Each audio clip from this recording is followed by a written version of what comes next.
Hello, my fellow Wastelanders. Welcome once again to Blind Dad Does. My name is Ira, and I hope that you're having a very good day. Today has been a weird one, and hopefully everything is working correctly. It seems like things are, of course, messing up a little bit. I don't know. We'll have to mess around with it a little bit and see. I fiddled a little bit, and I'm really hummy, huh? Okay, give me just one moment here. Sorry, guys.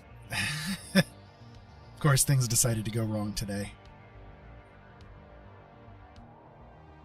Okay, is that clearer now? Is that better for you guys? Just making sure. And are you guys hearing like the background music? Again, just making sure before I try to progress any further here. Okay, sounds normal. All right.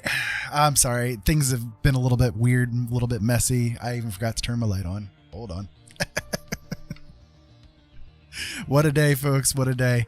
There we go. Now you can see my beautiful face a little bit better. And yeah, hopefully everybody out there is having a good day. It has been a good one here. It's just for some reason, as soon as I started to go live, things decided to start screwing up. Go figure, right? Go figure. But we are here. And hopefully everything will be working okay. We're in Fallout 76 today. Can you guys see the Fallout 76 screen? That's a good question. Okay, great. Hey, William, how you doing today? Thanks for being here. I appreciate it very deeply as I go through all of this turmoil. Oh my goodness. See, it's been like a week since I've done actually live streaming of a game, and I don't know if something happened like in the meantime with things or what, but yeah, something has occurred. So if you don't mind giving me just a brief moment here while I try to get everything arranged and good, I would appreciate it.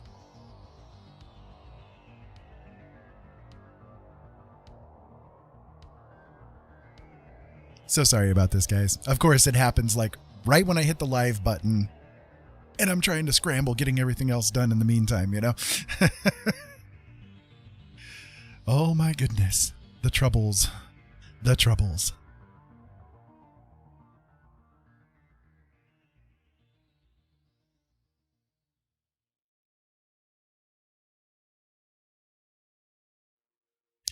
I'm trying to catch up. Sorry. It's been one of those days.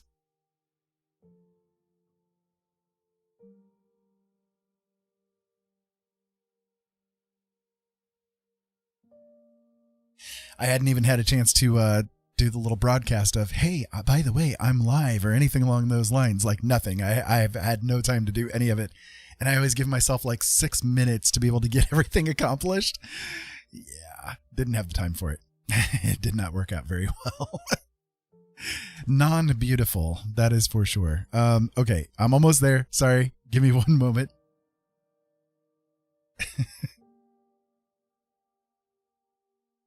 Here, you guys can stare at my beautiful face again. Ooh, there we go. Anyways, how's everybody's day been? I'd love to know. Please talk to me.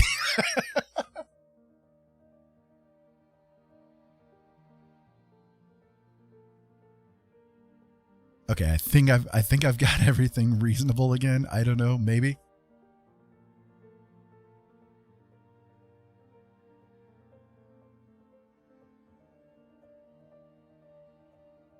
Hey Ollie, how you doing? Nice to see you. I'm glad that you're here too. I'm always glad when my friends decide to come along and say hey. Y'all are beautiful people for giving me the patient moment.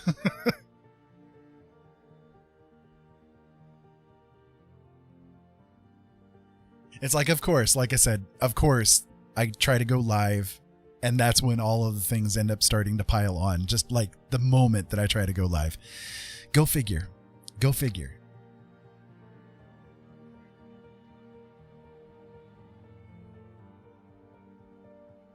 Ah, shoot. Now it lost one of my sound devices. Okay, I'm just going to have to move on with it and go from here and see what happens from here. Okay, so once again, we're at Fallout 76. I haven't even had a chance to log into my character yet, so let me do that here real quick. But I figured we'd do a little bit of, like, since it's Tuesday, we have the new challenges for the week that came up and all that kind of good stuff. I'm wondering if the sound is doubled. I think I just caught something that maybe my sound is doubling up in the game, but I'll have to wait until it actually loads in before sounds start to come through so that I can know for sure. But we'll see. We'll see. Anyways, so the new challenges came out today. I figured I'd go through and take a look and see how they are. But, you know, just chatting about whatever happens to be on everybody's mind as well. That is always fun. So I have had an issue today, and I don't know, maybe my issues with my computer have been related to my physical issues. For some reason today, and I don't know why, but for some reason today, my sugar levels have been like elevated compared to what they should be.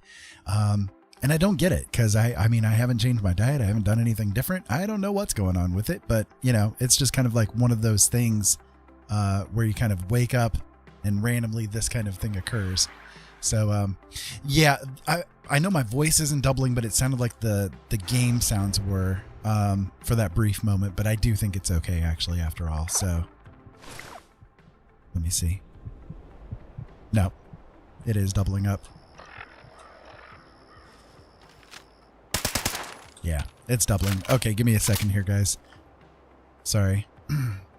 Are you guys even hearing the game sounds? Because it doesn't look like they're coming through.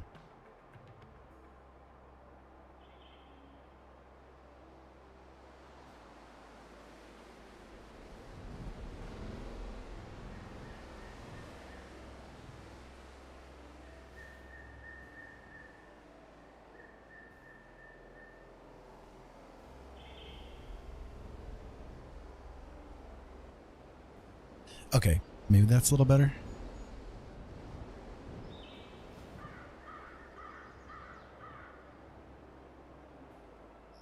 Okay, so it sounds fine to you, but it was doubling up to me. So, okay, now I've got the game sounds like singular in my ear. So perhaps it was just for you guys or for me, and not for you guys. Like my monitor or something like monitoring system or something like that was getting thrown off or whatever. Okay, so it sounds okay to you. Okay, so it was just me. I got it figured out. Okay, we'll go from here. Good God. Good gravy. Okay, so for those of you guys just tuning into me for the first time, thank you. Welcome. I hope that you're having a great day. This is not normally how things are. Normally, I'm much more put together than this, but for some reason, I had to do something to my sound today, and it completely train wrecked things all the way around. So I don't know what's going on with it, but now I'm back to like the normal thing that it should be. So everything here from now forward Should be good. Should be golden. Anyways, like I said, for some reason today, my sugar levels have been really weird, really wonky. They've been a bit elevated compared to what they normally are, and I'm a little bit annoyed by it, a little bit annoyed with myself about it, but I don't know what's going on. I haven't like changed my diet or anything along those lines.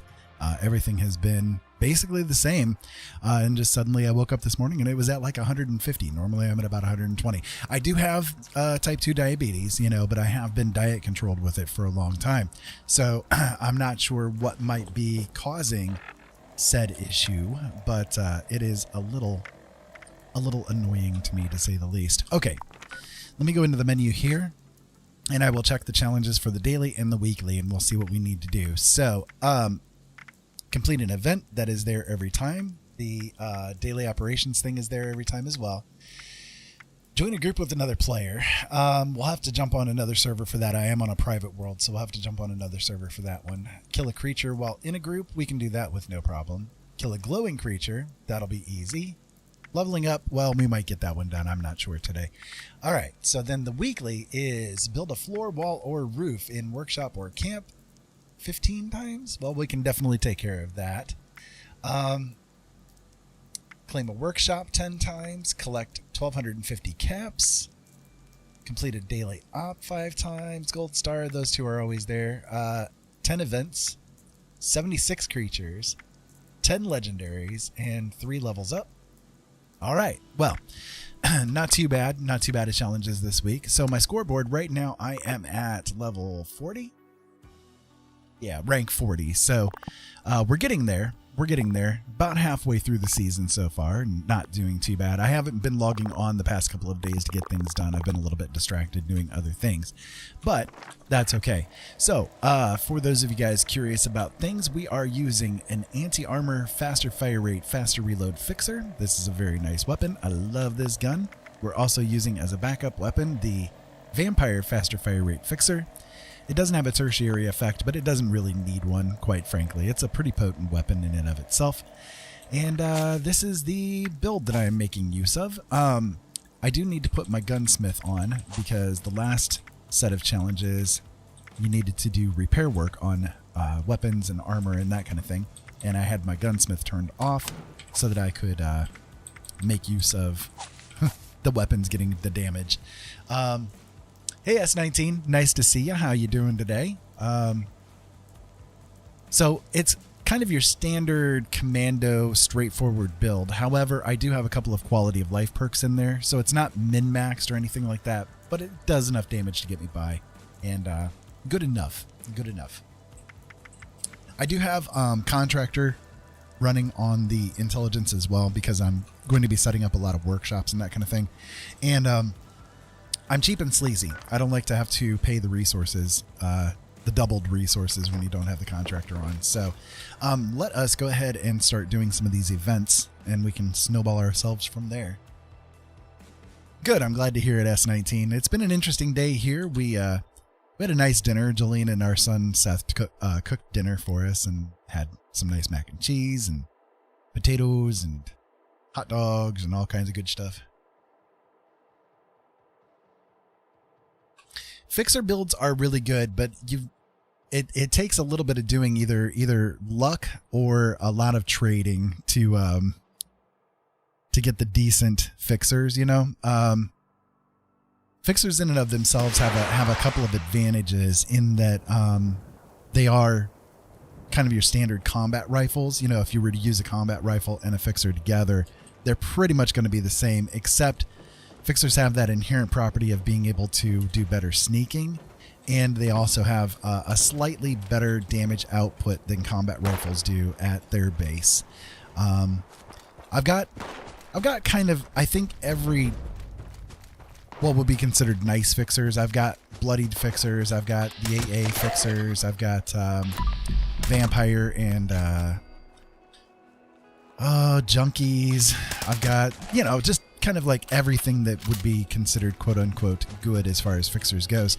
I have done a few weapon spotlights over on my YouTube channel. If you guys want to check them out, that's at youtube.com/c/Ira Robinson, or you guys can just look it up by Blind Dad Does, and you can see some of the different tests that I've done with fixers and with all different kinds of weapons, in fact. Yeah, if you guys want to see what the comparisons would be between them. I like fixers. They're pretty nice. I think that in the hands of someone who, you know, knows what they're doing, they can put out a lot of damage. Like, they're very potent. But they definitely eat up a lot of ammo. They're kind of ammo hogs. Okay, so let me put down this workshop goodie that I've got here. Sometimes I put down the Brotherhood of Steel one that I have created, but since that challenge is there to do the walls and the floors and all that kind of stuff this week, I'll figure I'll go ahead and use this bad boy on the things. And the reason why I'm taking over the workshops today is because we do have that series of 10 events that we need to get done when it comes to that challenge. So taking over the workshops, being able to do the defend missions as they come up, well, you know, you're going to be able to get the event completed. So did you? What did you end up getting, S19? My RNG Angel has been really lousy the past couple of months. I haven't gotten really much of anything that I would consider great. I've had some good things, you know, but nothing really that I would go out of my way to say, okay, yeah, I really need to use this weapon or something like that. But that's okay, because I mean, I have a lot of really nice ones already. You know, like I said, this AA fixer with the faster fire rate and faster reload does a serious amount of damage output, to say the least. Vampire's 50 cal machine gun. Nice. Explosive? Cool. That works. Explosive on a vampire weapon is really nice because you get that tertiary effect as you're doing the damage. Really, really good. So as you can see, these are the other fixers that I've got here that I've done different tests for and that kind of thing. I'll just hover over them there real quick. And then I also have another couple of them that are down here. So there's a bloodied explosive fixer, bloodied fixer regular. I've got a quad fixer. I've got some others that are over on my alts, basically, that are, you know, just being muled. So I actually, I did a test with a Vampire's 50 cal as well, and they're really nice, definitely. The one thing that's annoying about the locked and loaded patch that they did was they changed how Vampires works. And it used to be that I could run around full health build with this Vampires fixer of mine and have no problem with surviving, right? No issues with keeping the life levels up. However, when they did that locked and loaded patch, they also degraded what vampires could do. And the vampire fixer, it's not fast enough of a fire rate, even with the faster fire rate, to be able to keep up sometimes with the damage that's incoming. So we have ferals coming into attack with this one here. That's not too bad. We'll deal with the ferals. That's cool. So what I've found in my experimentation is that the more speed your weapon has, the more healing effect you can get out of that vampire's thing. So 50 cals are pretty rapid firing. And I think the ultimate one that I ended up doing is a Vampire's Ultrasight Gatling gun that I ran across, and man, the healing output of that thing is insane. I could stand toe to toe with a Mirelurk Queen, and she does nothing, just literally does nothing to that kind of a vampire sucking kind of thing that comes through. So, okay, so we got the one event done. Did that count? That did not count for our daily, did it? Let me see. I guess it did, but I didn't notice it. Okay. I was gonna freak out. I'm like, whoa, wait a minute. Why is this not working? Okay, so let me see. Yes, good. The manhunt event is up as well. I'm gonna go ahead and do it into sneak mode so that I don't pop up into their faces without being in sneak, and we'll head up there and do the manhunt. Anyways, so 50 cals are pretty rapid firing, and with that vampires being attached to it, you can definitely get some pretty good life regen out of it. what I wish they would have done instead of nerfing the effect altogether is to make it so that the vampire's healing rate is actually based on the amount of damage you do, not upon the amount of bullets you can put out.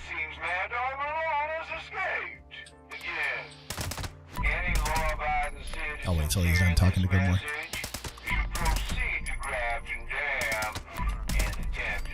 A little bit of VATS lag, but that's okay. I will make an example of him to all the other prisoners. My marshals will take care of transporting him back here. Okay, Marshall, shut up. Thank you. What was I saying? Oh yeah. So I wish that they would have made it so that the healing that you'd get out of it would be based upon the amount of damage that you do, as opposed to the amount of bullets that you put out.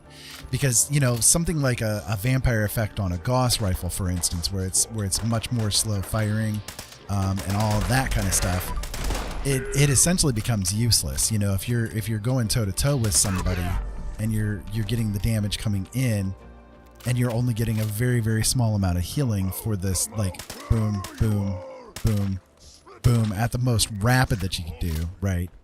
And that's not even counting with the Gauss rifle needing to have the button held down to be able to charge it to get the damage output, right? That's just trying to do it as fast as you possibly can, and you're doing literally squat for damage. In that kind of a case, it'd be good if the vampire effect was based on the amount of damage that you do, because then at least you'll have a chance to get some kind of effect. You know what I mean? Like you'll have some kind of a decent return of investment, I guess you could say, when it comes to that damage being, or that healing being done. Because to do otherwise, it doesn't make much sense. You know, at least to me, it doesn't make much sense. Don't mean to hit R there. Okay, we'll do the vampire here real quick. There we go. And there we go. Not bad. That'll work. So I hope that makes sense. But to me, I think it could have been done a little bit better overall.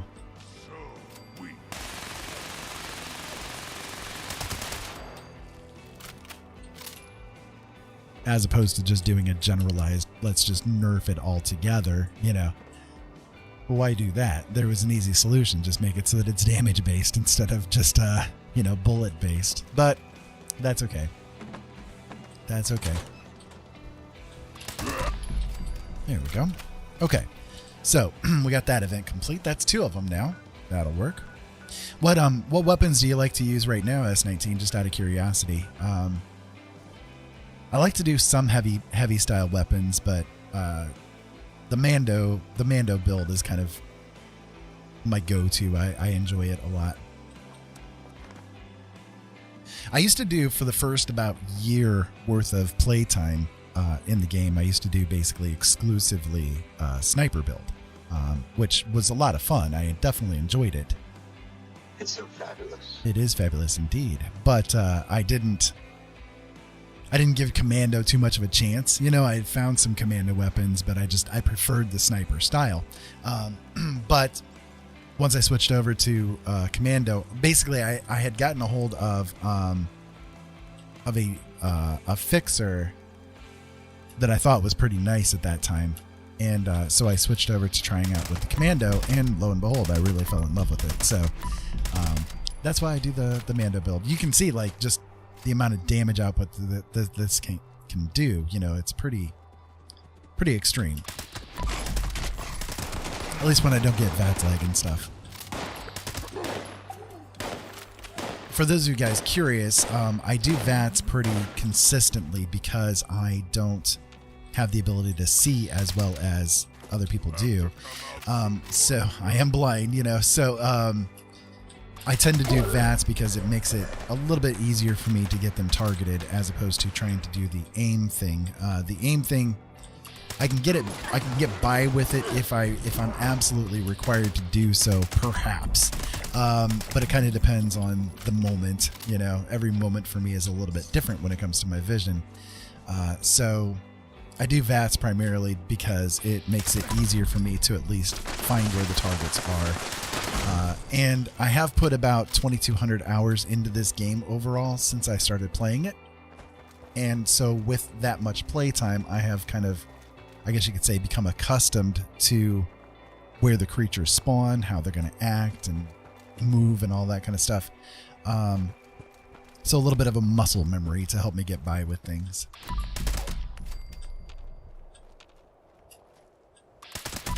But it's the reason why you won't see me doing PvP games. I don't function well in PvP based games. It just doesn't happen very much for me. Furious submachine gun with VATS hit chance, and was it VATS crit fill? I couldn't tell. Let me see. Action point cost. Gotcha. Okay. Well, I mean, that's not bad. That's not bad. I think, well, I mean, submachine guns in and of themselves aren't really the greatest, right? But Furious on a submachine gun, I could see that being really nice. I'll probably do a weapons test with this one here at some point in time. The Furious effect is curious. Furious is curious. There are certain weapons that it works really well with, and then there are others that it just really sucks with. So one of the issues with Furious is that when you are outdoing damage, if your weapon is Furious and has an explosive effect, you're actually doing a detriment to yourself. The Instigating and Furious are the two legendary effects you do not want to have explosive with.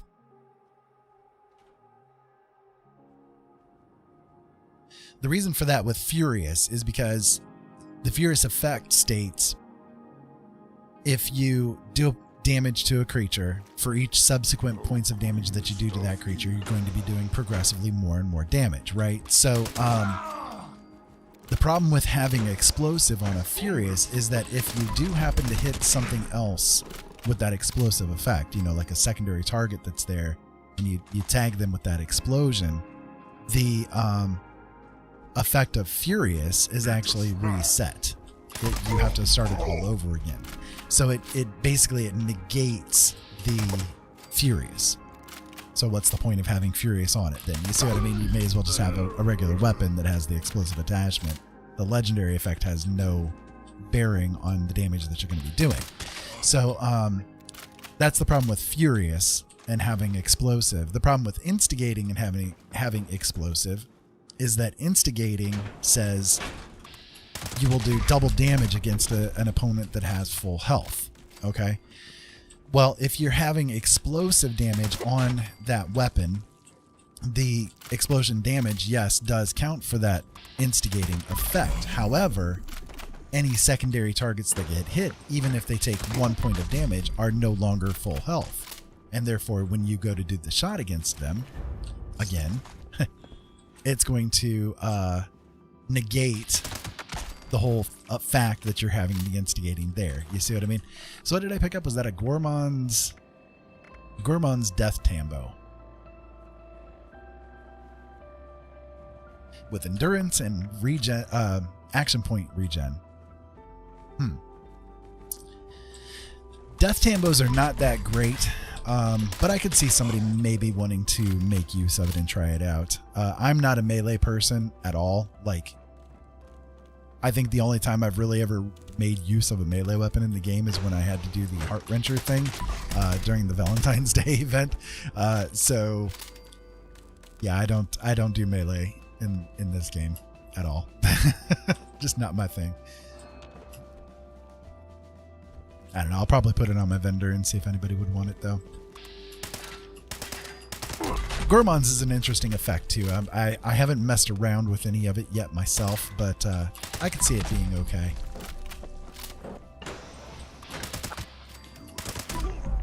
At least on a weapon, if you don't have anything else. The one thing that's kind of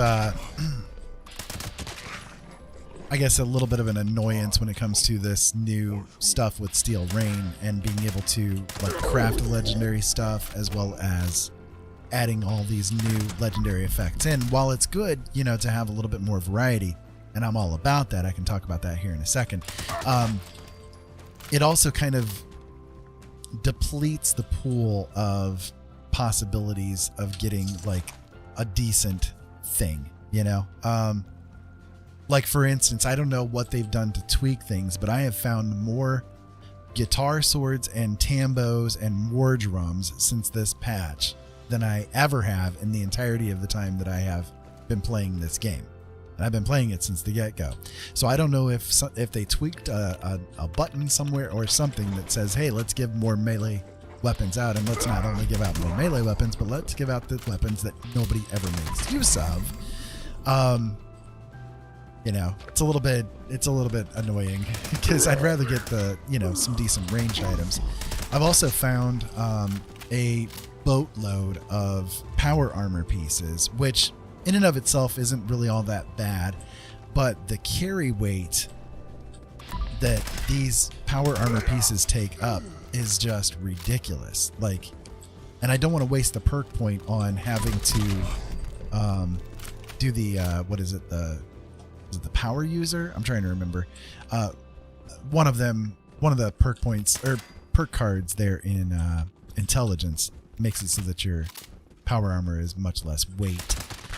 I don't want to have to use that just because I'm out looting and these guys happen to drop power armor constantly, you know? But if it comes down to it, I'll probably have to do something like that because I'm always skirting the edge of carry weight.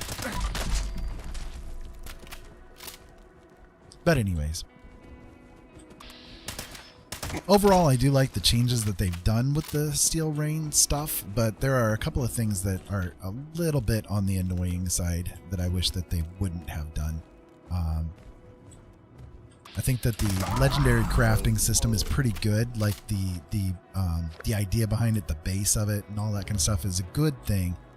However, there are a couple of things that they did with it that they should have definitely done different, and that includes, like, if you use the power cores to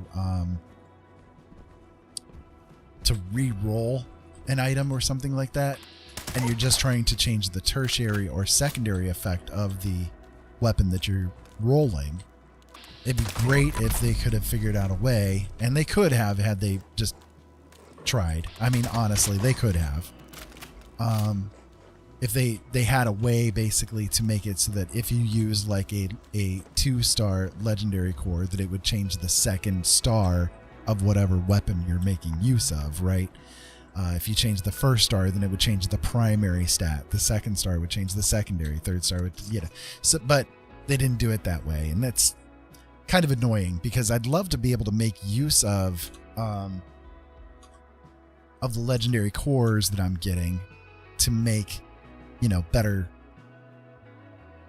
items. Like, for instance, the one of the fixers that I have is a bloodied fixer that does a pretty decent amount of damage, right? But the secondary and tertiary effects on it kind of suck. So I wouldn't mind being able to like re-roll that tertiary and secondary effect without losing the bloodied. You see what I mean?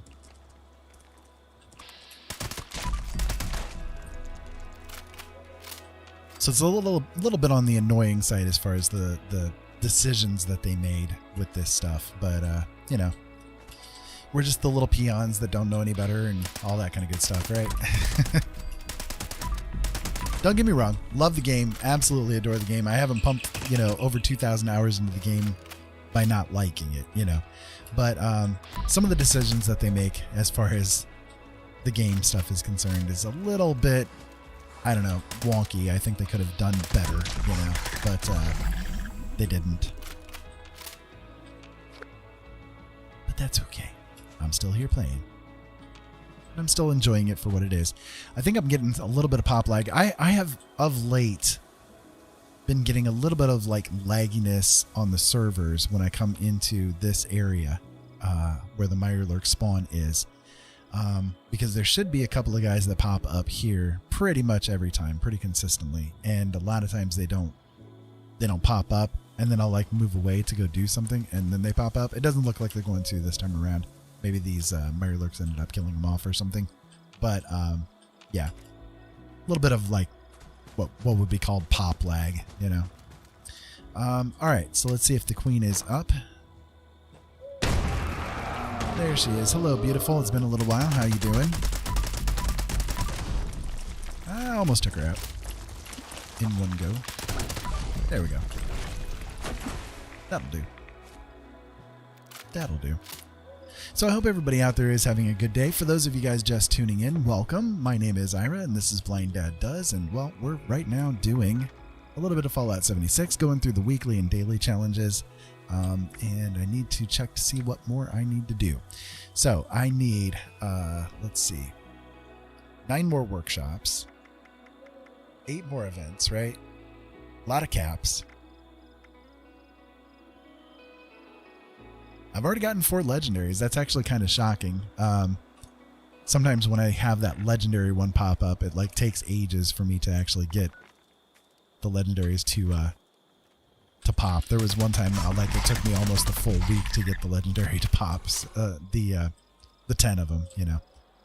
All right. Well, let me go over to this station right here, and I'll just get rid of some of these excess legendaries that I'm not going to make use of.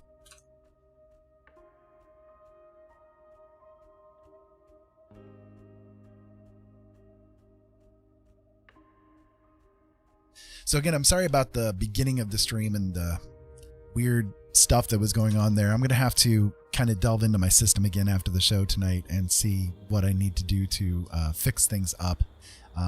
But hopefully everything now is working appropriately. It does seem to be. But hopefully, if it's not, you guys will let me know. I am sure, because you are kind and generous that way. All right, so I'm going to keep that assault rifle because I can do a weapons test on that one. I'll keep the Furious as well. I'll get rid of this Death Tambo. And I did also pick up a junkie submachine gun that I can try to test out as well at some point in time. So I'm going to drop these off into my stash box here real quick. And I'll check to see what I have that I can sell to the vendor and get a little bit closer to getting that Dealy Bob completed. Dealy Bob, yes, that is a legit term, right? Absolutely, 100%. Okay. I see there's something I can scrap there too that I think one of the events that I did dropped it. Do not want to do the power armor, thank you very much. That would be horrible. I have done that before. I accidentally scrapped my power armor. Got rid of all the power armor pieces. I was so ticked off, man. Ugh. Hate it when that happens. Okay. Let me squint real hard here and see what I need to do to sell things here. Oh, you know what? I could real quick also pop on my hard bargain Ready perk. To initiate trading.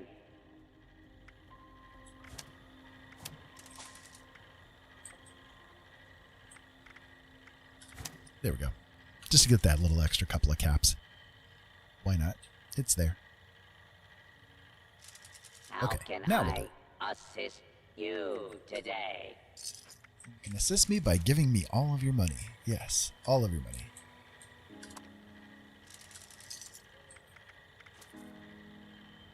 Okay, let's go to aid. Ready to exchange items.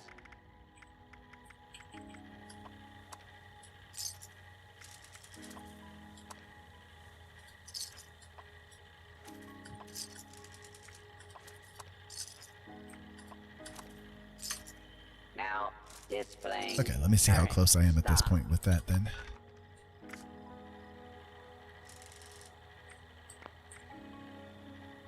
$650. Okay, so I need another 600 caps yet before I can be complete with that. So how much did I spend on him? Yeah, he's still got plenty. Okay, then in that case, I can go ahead and get rid of some of these other stuff that I've kind of been saving around for it.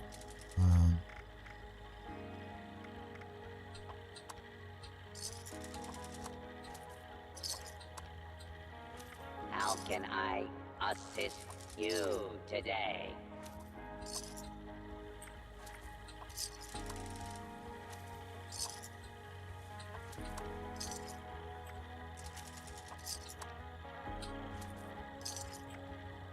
All right, that should be getting me really Ready close at to this point, right? exchange items.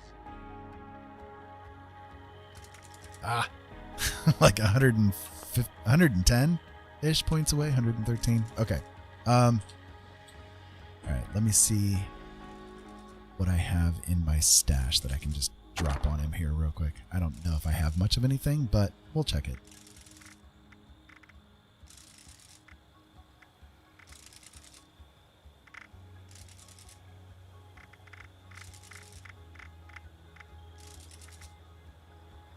Nah, not really. But that's okay. I will find more goodies without a problem. All right, so let me see. Workshops. Okay. Because I'm cheap and chintzy, I'm going to go ahead and fast travel back to my camp. I hate that fast travel bug. That thing is so annoying. Do you guys ever get that, like, where you just tap the fast travel and it does absolutely nothing? It is so annoying. I wish they would do something to fix that. I don't know what it is that they've done. Again, that's something from the locked and loaded patch that has been more prevalent. Very annoying. Very annoying.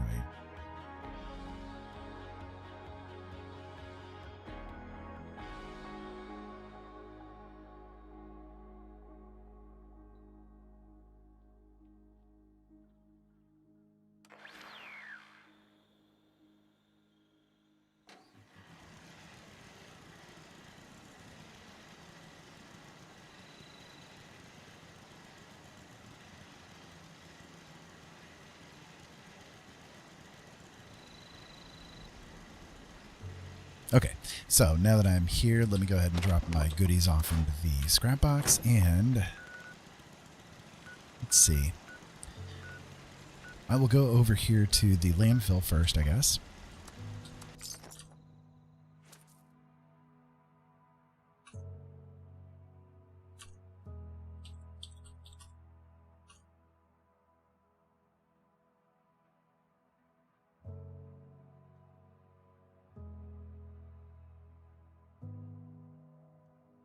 Anyways, I hope everybody out there is having a good day. It's been a good one here. We had a nice dinner, went for a little bit of a walk, but I've definitely had a lot of pain issues today, and I'm not sure why. Maybe that's why my sugar's been up, too. I didn't even think about that, but, you know, I've had a lot of pain going on today. I went for this walk, and oh my God, like, it was crazy how much my hip decided to start hurting. And I'm like, am I reaching that age now? I mean, I know I'm not a young guy, you know, but am I reaching that age now where I gotta start thinking, oh my God, am I gonna be due for a hip replacement or something? Good Lord, this is crazy. I don't know. We'll see. My good friend Arthur, you know, arthritis, has decided, I guess, to rear his ugly head at me. Even more. As if he wasn't there already.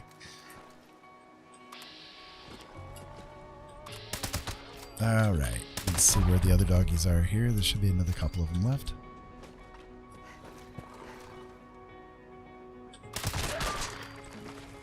And then one more. Around the corner. There you are. Okay. Ah, we got to level up. That'll work. That'll work. That'll give us a little bit.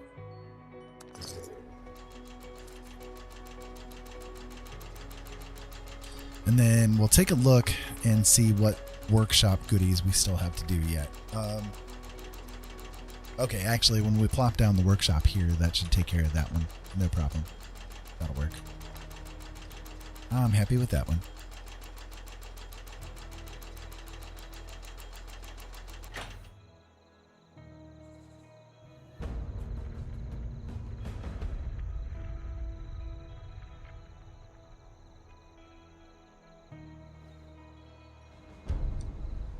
I also need to take a look and see what the daily is for today. I haven't even looked for that yet. All right. Where can I plop this down that it'll fit?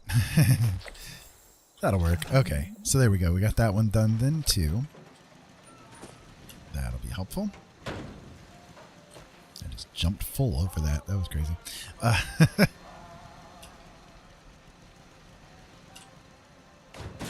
There we go. Worked that time. All right. So we'll wait here until the event takes place and we'll take care of that.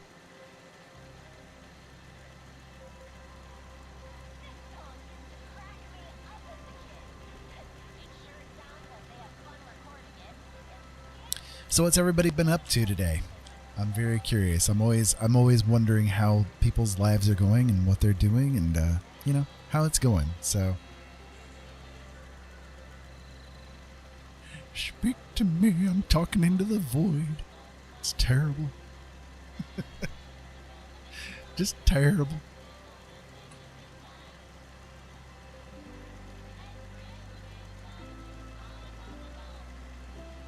This is one of those times where, you know, growing up and talking to yourself was a good thing, right? It comes in handy.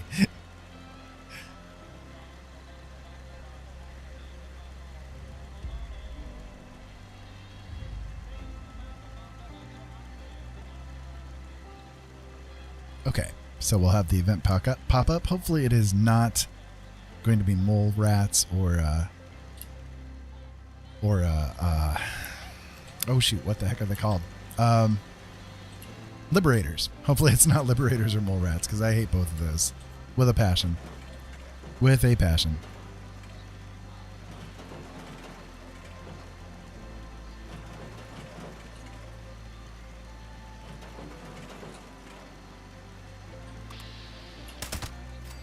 Wait, sure, we'll take out that rad roach. I need to get a hold of some more ammo too. I've only got about, what, 35,000 rounds of ammo? 25,000? Yeah, 25,000 rounds of ammo. That's not nearly enough, guys. That's not nearly enough. I cannot complete the apocalypse with only 25,000 rounds of ammo.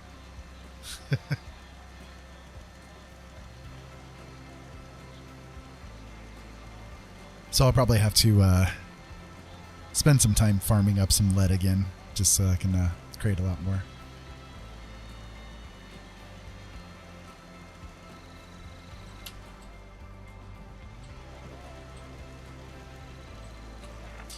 I guess I can take a look too while I'm right here and make sure, yeah, I can do a repair on this while I'm at it. I don't think any of the armor needs it, but nope, that's okay. Alright, so Scorched. That's who decided to come and play with me today, so we'll take care of them here real quick. At least they usually like come at you somewhat. Don't have to go hunt them down as prevalently as I do with the mole rats or liberators, so. You are a piece of scrap too. There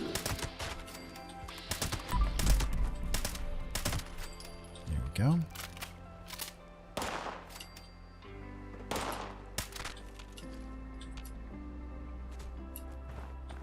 Where are you at? There.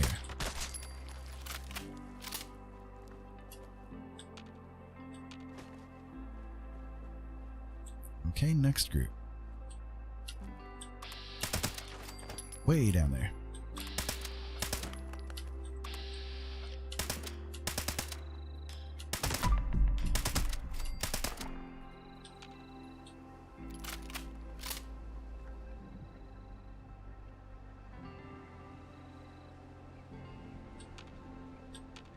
Well, at least we only had 2 rounds of them. That's not too bad to get through. Wondering if they're going to pop up over here. Nope. Oh, they did pop back up over there. Okay, well that'll work. That's fine. Go, turret, go.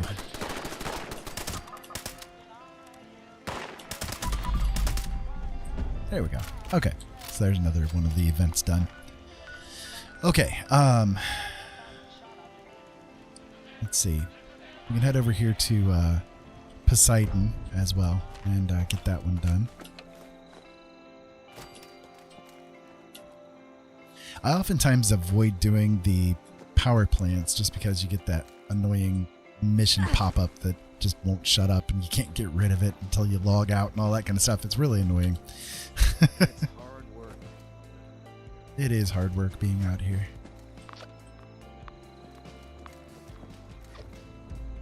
Yeah, this one. This is a Level 2 nuclear alert. Repeat, this is a Level 2 nuclear alert. The Poseidon Energy Plant WV-06 has suffered a critical failure. Hazmat teams are en route. Please remain indoors and await further instructions. Okay. Trying to see if the Grafton monster has spawned down in here, but it doesn't look like he's here right now.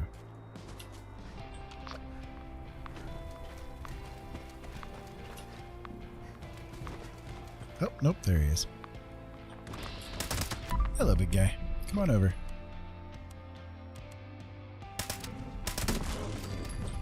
There you go.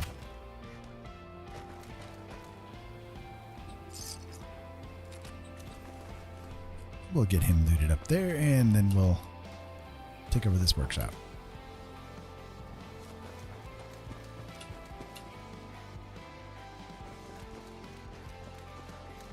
I was going a little bit the wrong way there, sorry. I'm sore all over. Building this place up is hard. Oh my goodness, you're gonna give me that message again, aren't you? Ah, Level 2 jeez. nuclear alert. Shut up, chick. Repeat, this is a Level 2 nuclear alert. The Poseidon Energy Plant WV-06 has suffered a critical failure. Hazmat teams are en route. Please remain indoors and await further I instructions. am just here for the workshop. Shut up.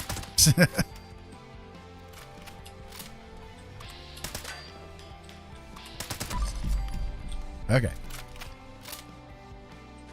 Let me do that, and then I can go in here into the data. It's like, it gets really annoying when that pop-up comes up over and over and over again because it's like really long and very tiresome to hear. So then you got to go in and turn it off so that it doesn't just sit there on your screen and blah blah blah blah blah. Yeah, it's just it's a pain in the butt. So I don't normally like to just come over here and take it over unless I'm looking for the cores. Okay, so yeah, we got the gain XP out of that too. That works. I will go ahead and set up something here then. Yeah, I can do this one. Since I don't have to worry about the other thing now.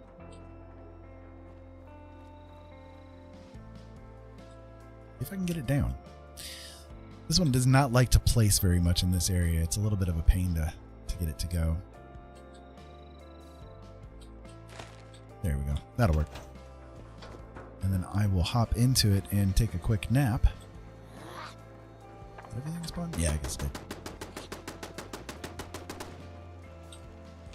My turrets can distract the Scorched as they're as they're wandering around inside there, I guess.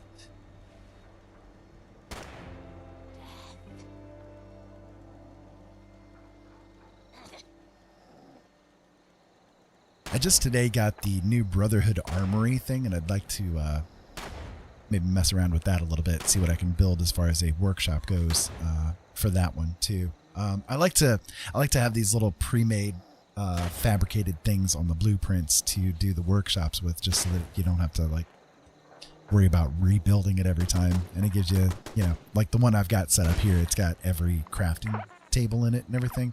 It's got a bed, it's got the instrument and all that kind of stuff that you can make use of.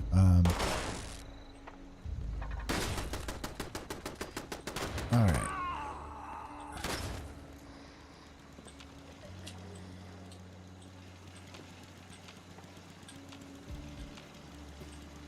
Oh, sure. I come out here to find you guys, and now you're not out here. Now you're there. Okay, great. Where y'all at? I ain't worried about it. It's fine. So we'll have the defend mission pop up with this here too, and we'll take care of it and move on. I'll go ahead and use the instrument here real quick too, while I'm at it. Just to get the little buff. We got another 30 seconds to go anyway.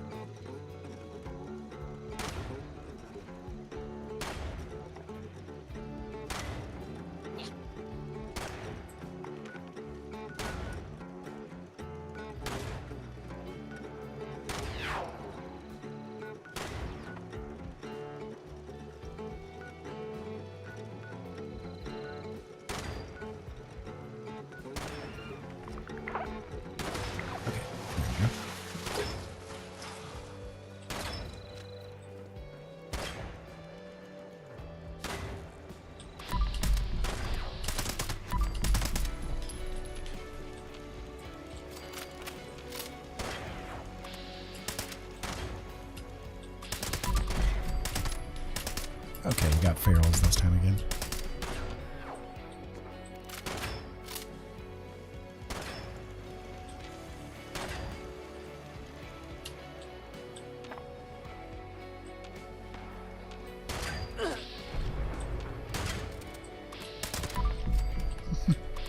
He got stuck inside. That's where he was.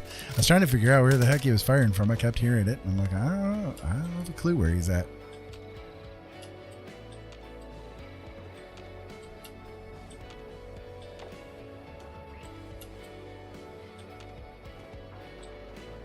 Okay, that is acting very strangely. Oh, there we go. We'll take him down.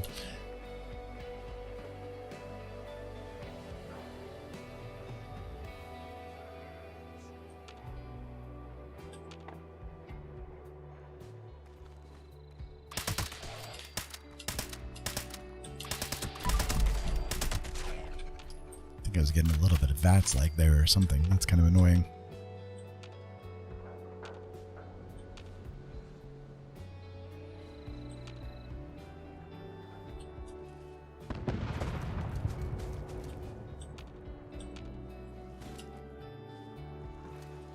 Who's blowing up what back here?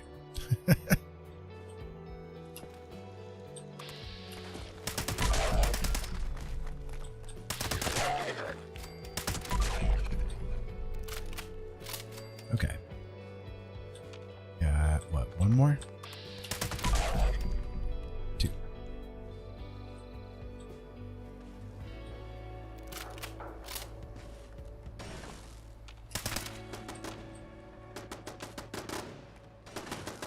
Gotcha, there's 3 waves of them. Okay.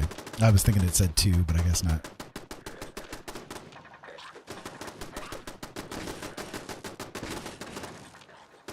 Did they pop up there?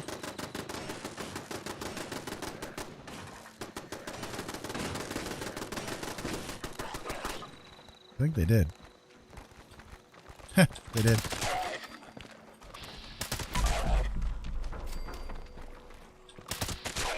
What are you guys doing up here? You don't belong up here. This is my place. This is my place.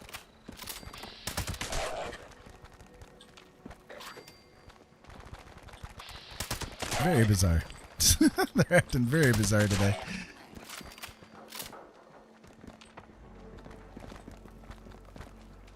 Now I got ghoul bodies all over my house.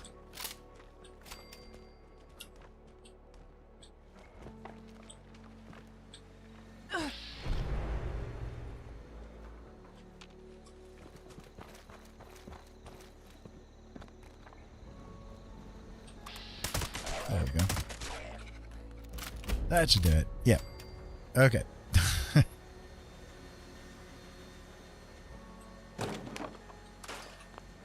all my scrap goodies in there. All right, so now we can move on. I'm gonna make sure I didn't. Well, I mean, I can loot these bodies. I guess that's fine. I'm right here with my stuff, anyways. Me as well.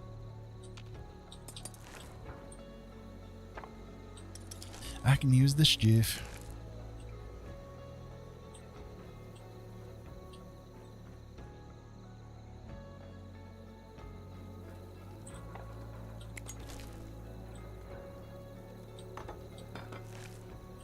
I got ghoul guts everywhere.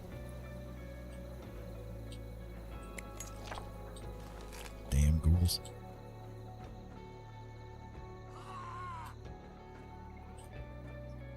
Hey Fifi, welcome to the show. I hope you're having a really good day over there. Yeah, VATS for me is it's really critical.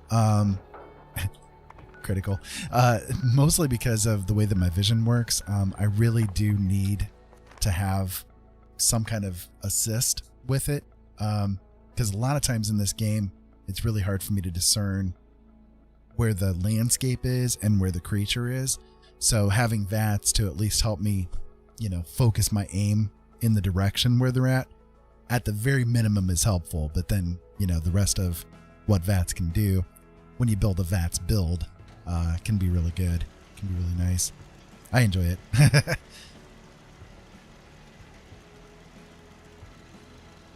Thank you for being here. I really appreciate you coming by. Definitely. We're just kind of tooling around looking at the daily and weekly challenges since today's Tuesday and the new goodies came out today. Just kind of seeing what all I need to do. Let's see. I need to find a glowing creature. I can figure out that pretty easily. If I go over to Toxic Larry's Meet and Go, there's always glowing creatures that spawn over there. And then for the weeklies, I still need, 7 more workshops, a few more caps, not many, I'm there almost, 6 more events, and 6 more legendaries, so.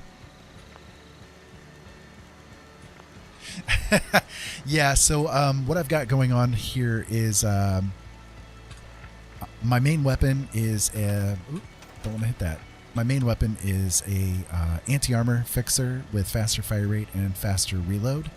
And then my backup weapon is a vampire fixer with faster fire rate as well. So those are that AA fixer. I've got some bloodied fixers and stuff, but I'll tell you that AA fixer is really hard to beat for me. I've seen like the Mirelurk Queen goes down sometimes in less than a magazine, and the Behemoth will go down in about 10 or 15 shots. I mean, it's pretty crazy how much damage this thing can output. And I can show you my build here actually. I don't have it min-maxed by any means. In fact, I forgot to put my stuff back on my charisma again. I do this all the time, by the way. If I like change my perk cards a little bit, I always screw up and I forget to put them back into place.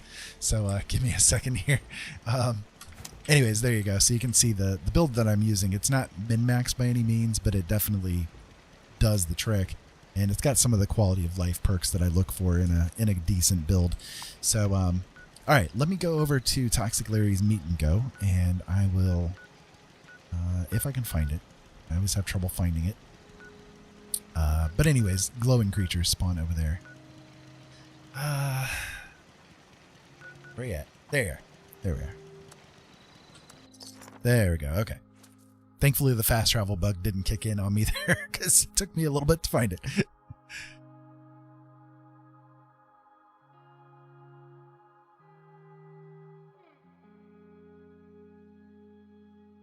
'76 is a fun game. I've got about 2,200 hours put into it. I enjoy it.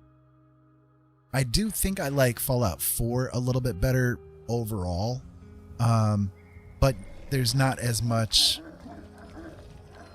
like daily replayability in Fallout 4 as there is in 76 for me, so that's why I tend to hang out in this one a little bit more. Plus, with me having this much time spent in it, I'm pretty aware of like where the creatures spawn, what they do, what they act like, and that sort of thing. So that helps with my muscle memory to be able to play the game a little bit more effectively too. So between it all, I guess I do okay. Yeah, this actually wasn't my main character at first either. This one is my highest level character at this point in time, but my highest was about 250 before I switched over to this one.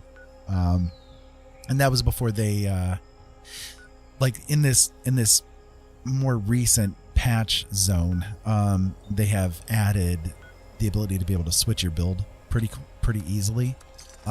So it's easier. Like if I want to go with a heavy build, for instance, then I can do that really simply with this change that they made. Whereas before, it could be done, but it was very difficult to do so, and a real royal pain in the butt. And you had to like actually grind out some levels to be able to do it. So if you switched builds, you were probably going to hang out with that build that you switched to for a while. The way they've got it now, you can go to a little machine that you can set up at your camp, and you can just tap a button basically, and it will switch it so that your specials and your perks are centered more into a different thing.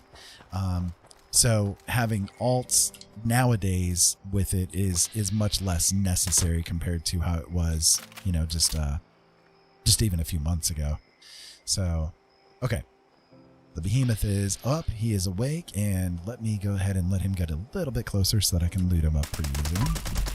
There we go. Take him down there. Might have got him a little bit too far into the water, but that's okay. That's okay. We'll go ahead and take his stuff anyway. Okay. Here we go. Yeah, I can take these guys down pretty quickly. It's like the AA fixer that I've got is probably pretty close to being god tier. I think you could probably do a little bit better tweaking a couple of things with it, but like it's kind of one of those god tier sort of weapons. It's definitely top end game type of a deal, and I got lucky getting it. I actually built this build that I've got around having that weapon. I'm going to grab a drink here real quick. Sorry.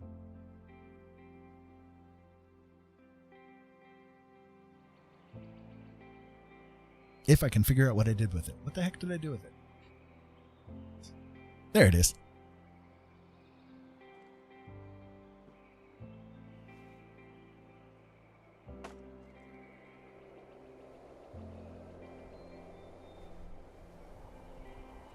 Okay, so I'm going to come over this direction here and take down some of these robots that are spawned over here. They're good experience.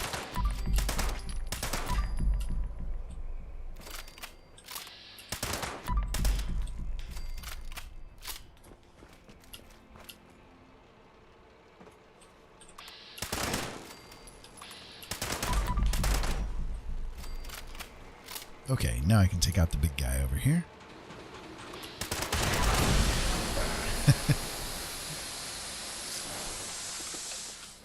He didn't last very long.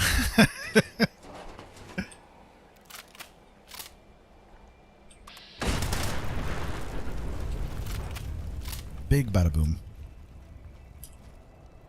Normally that would kill me, but I have a perk that makes it so that explosion damage doesn't do very much to me. So I always feel like I always feel like one of those, you know, those action movie heroes, you know, where you kill where they like just throw a grenade or something, just walk away from it, you know, and don't blast or anything like that. They're just nice day today, George. Yep, sure is, you know. Okay, so I need to figure out a couple more events to do, and also some of the workshops to take over. So I'll come up here to Graft and Steel, and I'll take that one over.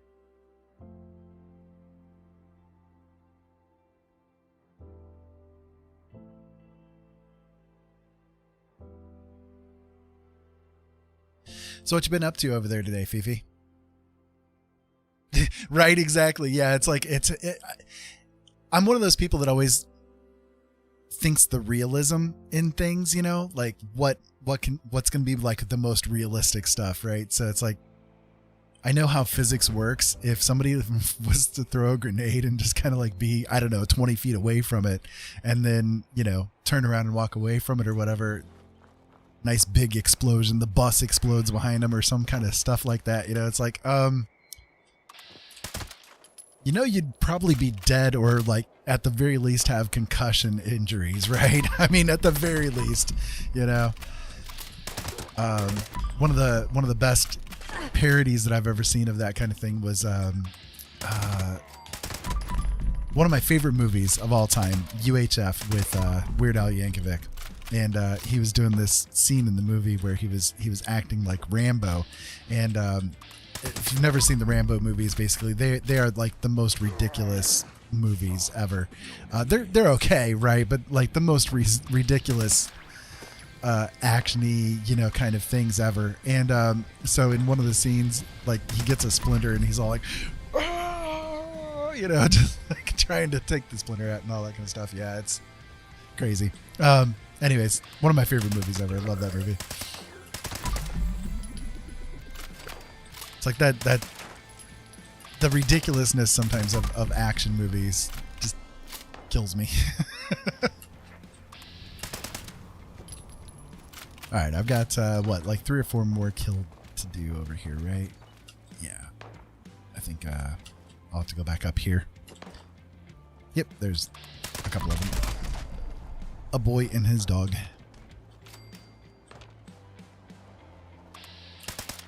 Okay. So there's one more that I need to kill to actually get the workshop part of it available, but there's still like tons of super mutants everywhere around. They're really really annoying. There we go. Okay. So I can at least take over the workshop and go from here. So basically what I'm trying to do is run around the world and take over the workshops, because we have a series of events that that we have to do. Like the weekly challenges to take over 10 workshops and then also do 10 events. Well, every time that you take over a workshop, you get a defend mission that comes up with it to defend it against the attackers that are going to be coming in. And those count as like those event missions. So you can kind of kill 2 birds with 1 stone, I guess you could say, when you do it this way. So I'm going to plop down my little workshop goodie that I had created. There we go. And I'll go ahead and take a nap up here again real quick, just so that I can get the extra XP out of it all.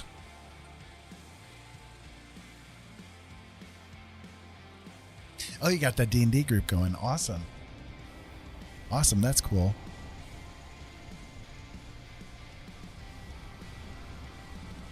I love D&D. I used to DM a lot. I haven't played it for a fair amount of time, but I used to DM a lot.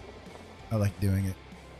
But, you know, I write books, so it's kind of, it falls under that same kind of a bailiwick. You know, I love doing the creative things. So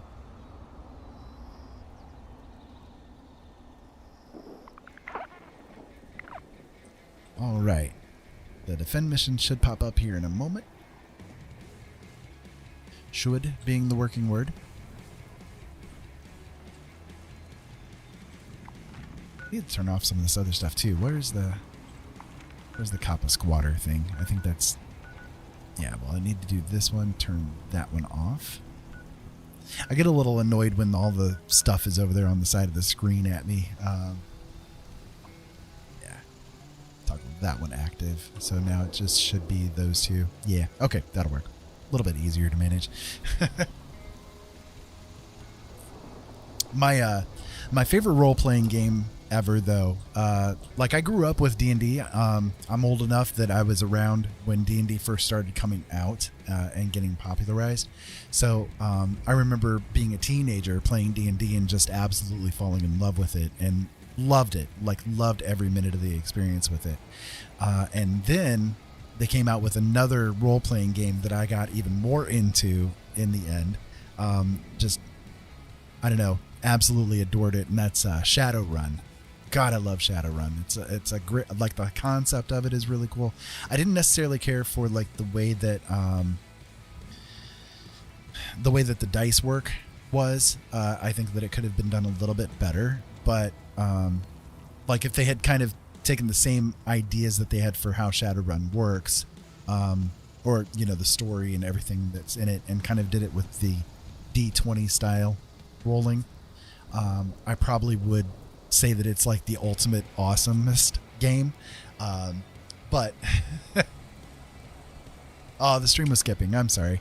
I was just saying that I was around for Dungeons and Dragons back when it first came out. But one of my favorite role-playing games ever is Shadowrun. I love Shadowrun.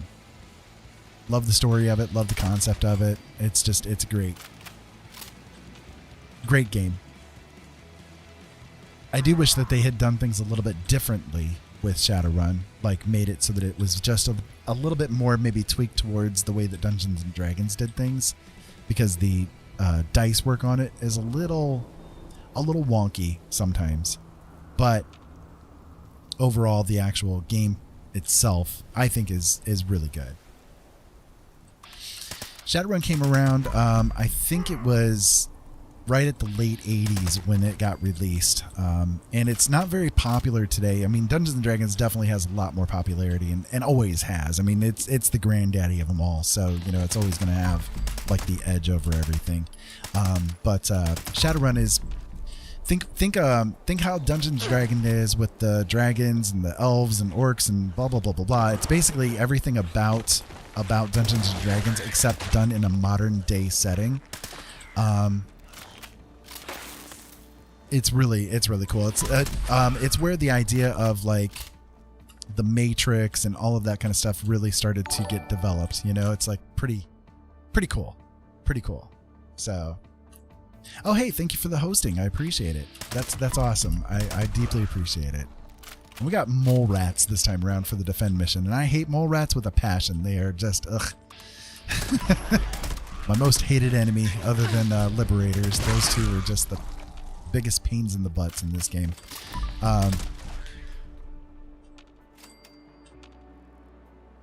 Warhammer is really good too. I didn't do very much Warhammer, but I definitely have played a little bit of it. It's a good one though, definitely a good one. I can definitely see why a lot of people get into it. I did Robotech for a while. I did Mech Warrior for a while. You know, just all the different kinds of ones just to see what's out there, you know. But I love role-playing games, so.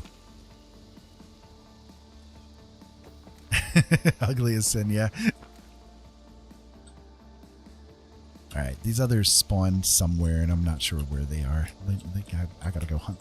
This is why I hate mole rats, because I always have to go hunt them down, and it's like, ugh.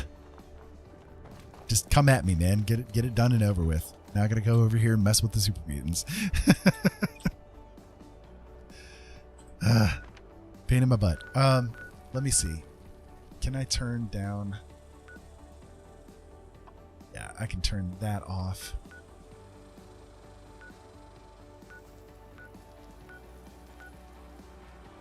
Okay, maybe that'll be better. When those missions pop up like really close proximity like that, it's a little confusing as to where you're supposed to be going or what you're supposed to be doing. So there we go. Now they're coming up.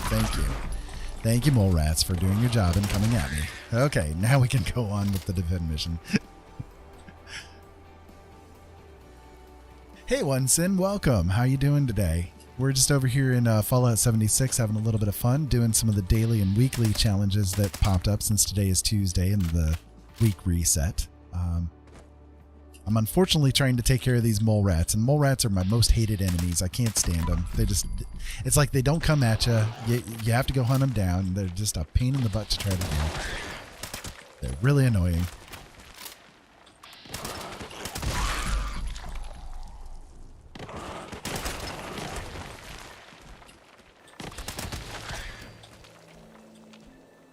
Got a few more to go.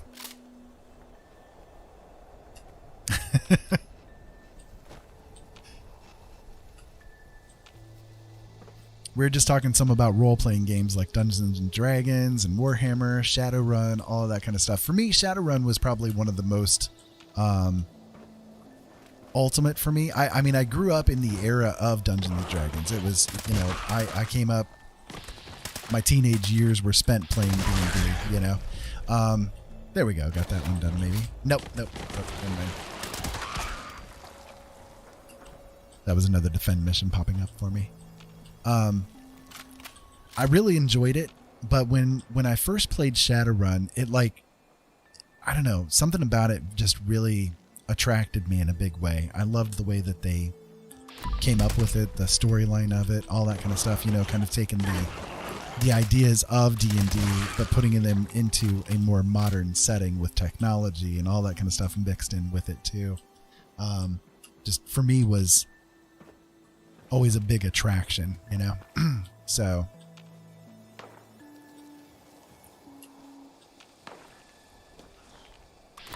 there we go. Okay.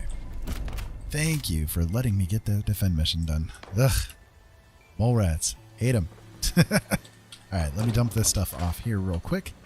And then I will go over to the other one and do the defend mission there. Give me 1 second here while I fast travel.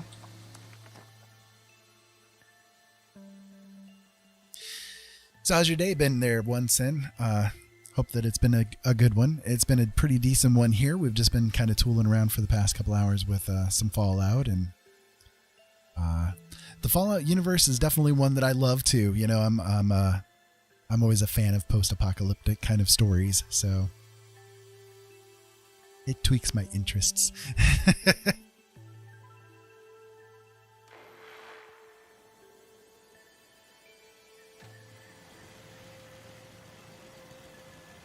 Okay, so what is it sending after me this time around? Liberators. Oh God, Liberators, really? So these guys are just as much of a pain in the butt as the mole rats are, really. I just hate them.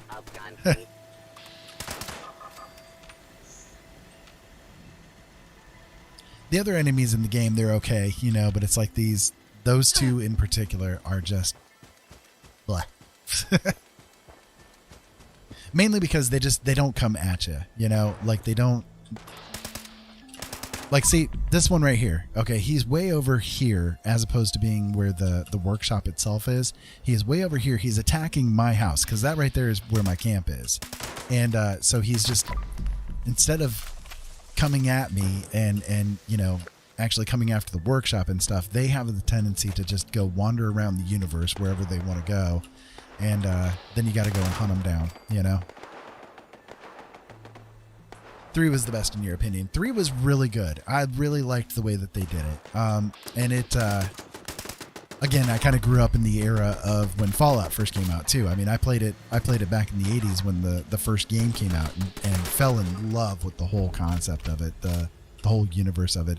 I was a teenager at that time, and it really had a big influence on the writings that I wrote and all that stuff. You know, I mean, it was really great. I loved it. When they came out with 3, I wasn't sure about like how much I would enjoy it, but I definitely did. I really liked what they did with it. Okay, so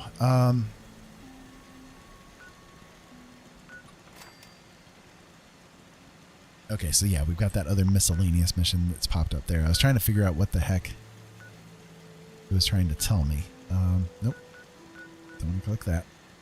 Click that. There you go. Thank you. Thank you for doing your job. Okay, so let me go over. Where is it? Yeah, right there. I'll head this direction here. Anyways, so 3 was really good, and what really made it stand out for me, I think, was the mods that became available. You know, the way that people were able to take the game and make it into something different, but yet still the same theme, for me, was really cool. I know some people out there don't necessarily like doing mods in games and that kind of thing, but I'm a big proponent of doing mods and enjoying mods. Maybe I'm a little bit weird, but any game that I can mod, I probably will mod. And sometimes it's just because, like, it does make it easier on me to mod a game if it's going to allow me to be able to play it a little bit better, like facilitated better for my style that I have to do to get by. Sometimes it's nothing more than like just trying to change the UI of it a little bit so that it would make it easier for me to see. Because a lot of, like, one of my things that I'm a big advocate of trying to make sure that developers are hearing is people like me who do enjoy playing games. I mean, I love playing games. I'm a big gamer, right? I've done it for years. I enjoy it, love it.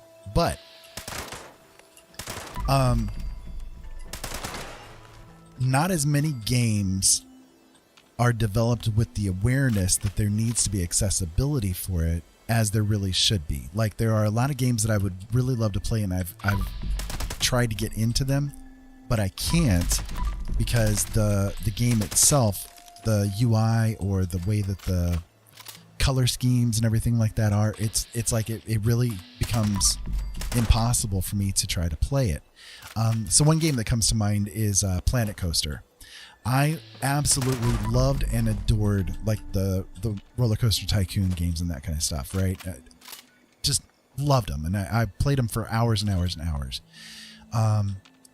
But when I first started trying to play Planet Coaster, and I thought that I would really enjoy it, the UI on it is like it's so white, it can't be changed to be a darker scheme, you know. So you can't do like a quote unquote dark theme or something like that with it. And between it all, me trying to play it, I cannot see the words and that kind of stuff that's on the UI well enough to be able to enjoy the game. So I bought it, you know, I supported the developer for, you know, putting it out, but I can't play it. I think overall I've got maybe, an hour, maybe 2 hours played in the game because I can't do it. I just can't do it, and that sucks. So I think that if development teams could dedicate like even just a couple of days to making like the accessibility factor a little bit better in games, not only would it make my enjoyment factor a lot higher, but it would also, I think, open up the door for other gamers to really be able to come in and be able to play the game. You know, it's like it opens up a whole different market for people that just wouldn't otherwise be able to play. So like, as an example, I can't do PvP games, and I'm aware of that, right? But so many games today that are, for instance, how can I put this? That would otherwise seem really attractive are so PvP focused, and nothing wrong. Don't get me wrong. Now I'm not bashing people that enjoy PvP or anything like that. Not in any means at all.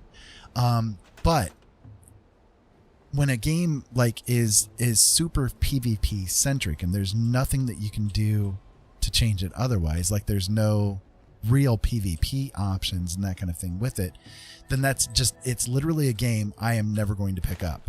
They have lost me as a business, you know, because I'm not going to have any chance at all in that kind of a game.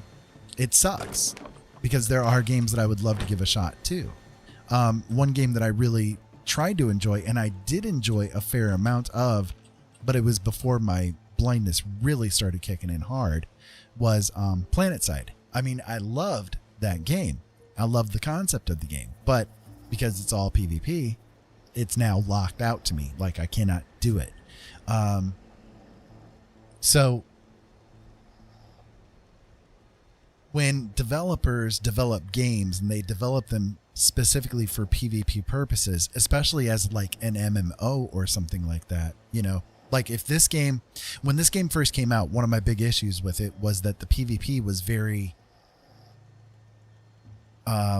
non-voluntary, I guess is the best way I can put it. It was kind of non-optional. You know, if somebody shot you, then you got shot and you would lose your goodies, kind of a deal, right? And they have gotten better with that over the past couple of years to make it so that it's not so much that. It's more consensual. But there's enough PvE content in the game that the game is super playable for both PvP and PvE. I hope that makes sense. A lot of other games, though, don't have any option for people who, for physical reasons or mental reasons even, just cannot do PvP games. So it's like that's there's more of us out there than people would actually kind of realize, I think. And I'm not bashing developers for not focusing on it because they have to make money, right? But I do wish that they would focus at least some on making the accessibility factor a little bit better. So there's a new game that's coming out, just hit closed beta today from Amazon, actually, called New World. And when I first started looking into the game, I realized, oh my God, they have made this so PvP centric. There's just no way I'm going to have any interest in being able to play this. But they have, I guess, twisted things around a little bit so that it's not so much of a focus with PvP. So maybe I'll pick it up and be able to play it. I did apply for the closed beta. And if I can get into the closed beta, that'd be cool, because then maybe I can be somebody that can help out, saying, hey, okay, here I am as a blind guy. You might want to take a couple of cues from somebody who has these difficulties to make your game a little bit better or a little bit more accessible to other people. You know, I think it's a good chance to have that kind of thing there. You know what I mean? So I'm not sure why, but I'm getting a little bit of a graphical bug. I don't know if you can see it or not, but like right over in that little spot in the screen there, I've got this like weird white line that's going through things, and I'm not sure what that's about. I don't know if the game itself is bugged a little bit or something, maybe. I don't know.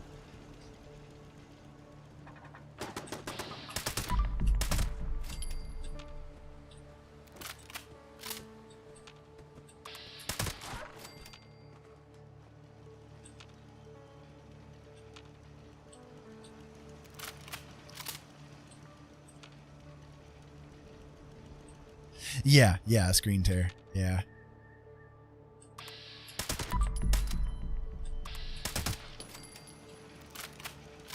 Oh geez, we got 3 of these waves of these dogs, and they're coming very slowly.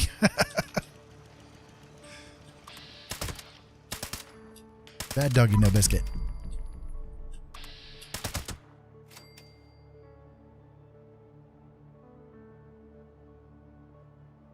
Yeah, but it's only like right in that little section there. It's not like it's not everywhere, if that makes sense. It's just that one little section of that one little part of the world right there. Kind of bizarre.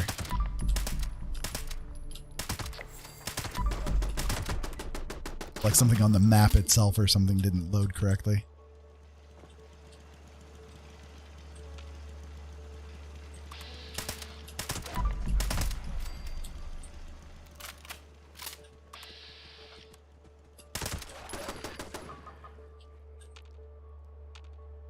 Come on, doggos. Come at me now.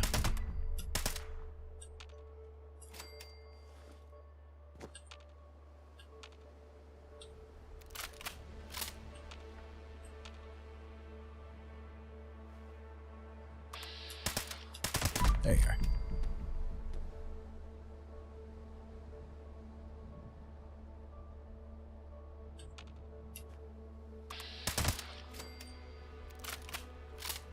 Had to jump scare him, I guess. It's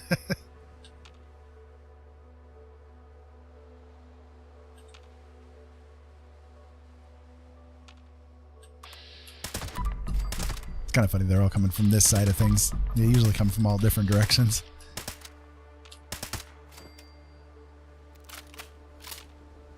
I don't even know how I hit him. I just kind of fired blankly there, and it ended up tagging him, I guess. That's weird.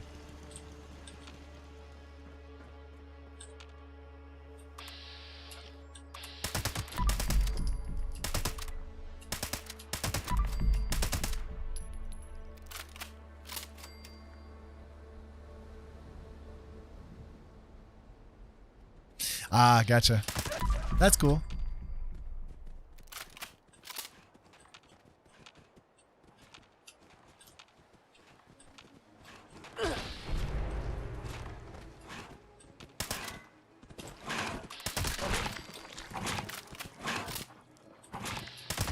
I don't know why he's in there eating the bus, but I don't think that'd be very nutritional.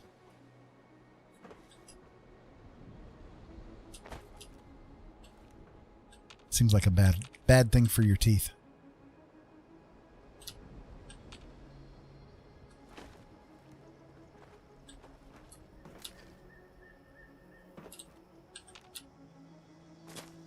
you at here, dude? There you are. Okay.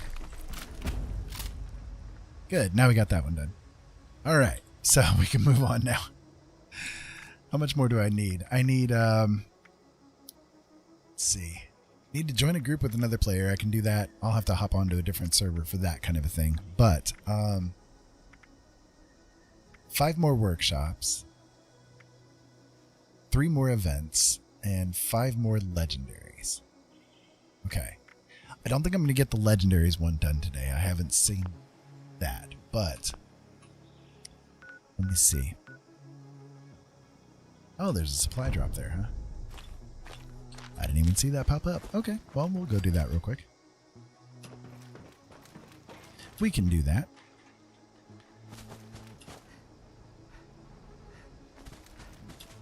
One of my old camps I built right here, too. It was kind of a cool looking camp. I've been thinking about doing a spotlight camp build on that spot again.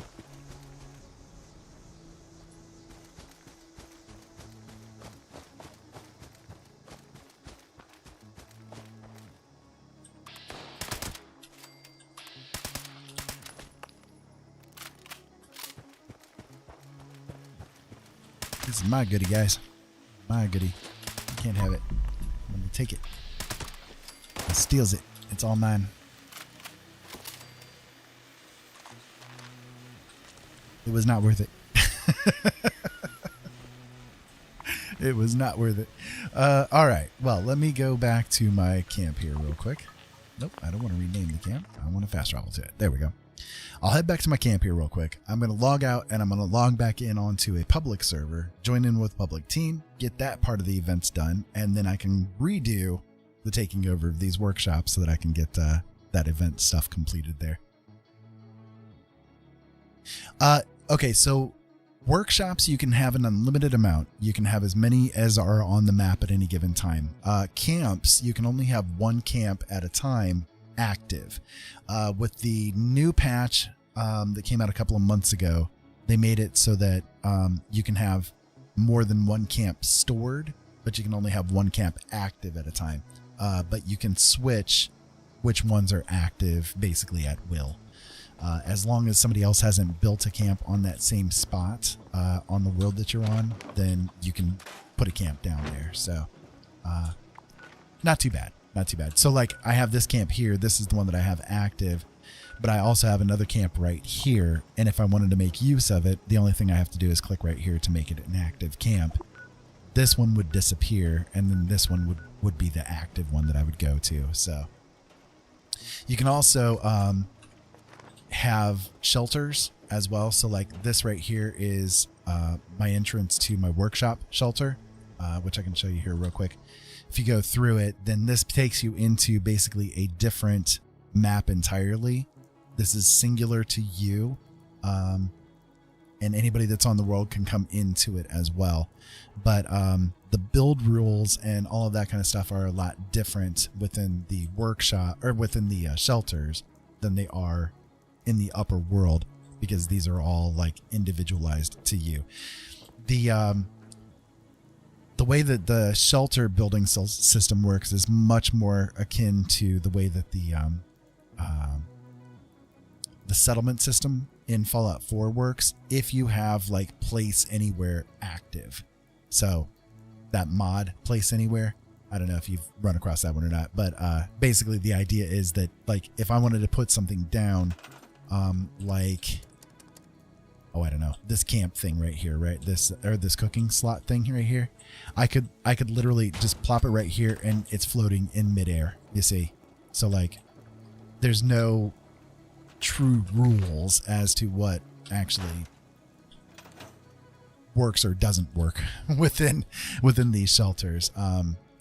So you can make it more decoed up and built how you want it to look, as opposed to what you are limited to on the upper world area, you know, the regular map area. So it's pretty cool, you know, but I haven't made as much use of the shelters thing as I thought that I would. I thought that because I'm a big build guy, you know, I love building I love building camps in the game. I've built dozens and dozens of them and decorated them up, got them all really cool looking and all that kind of stuff, right? And I really enjoy it. But I haven't done as much with the shelters as I thought that I would. It's kind of weird, but I don't know. I haven't gotten into it as much as I do with the regular camp building.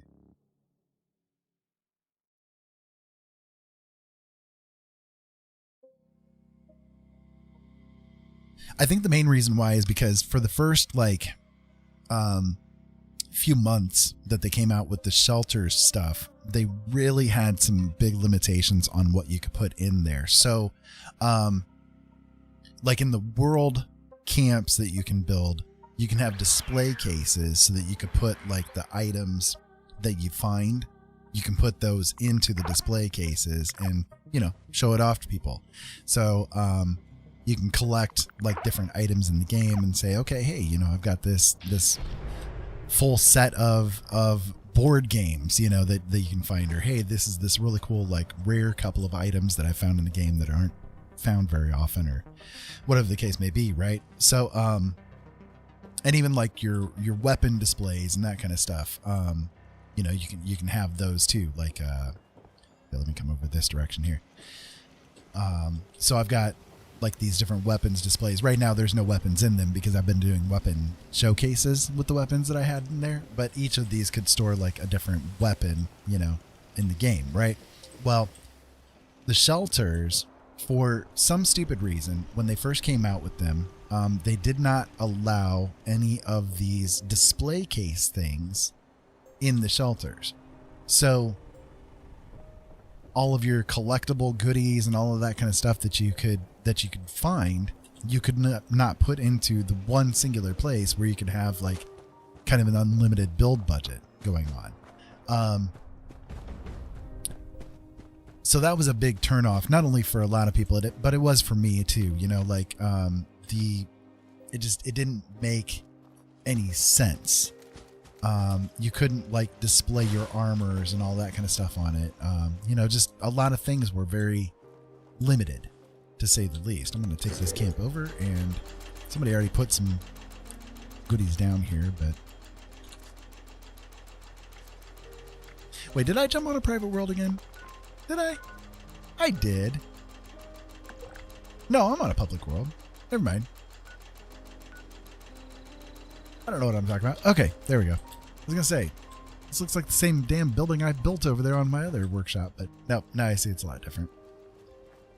My eyes were unfocused there for a moment. What's he got here? It's kind of a weird place.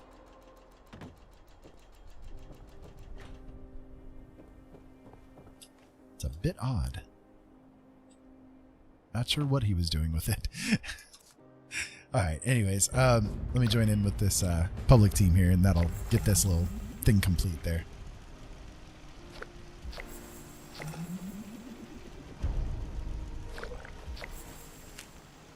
Haven't played since it first came out. Yeah, I've been playing this one for ages. You know, it definitely is something that I enjoy, but I can see why people were frustrated with it when it first came out. Like, one of my biggest peeves with the game was that they didn't have NPCs in the game for a long time.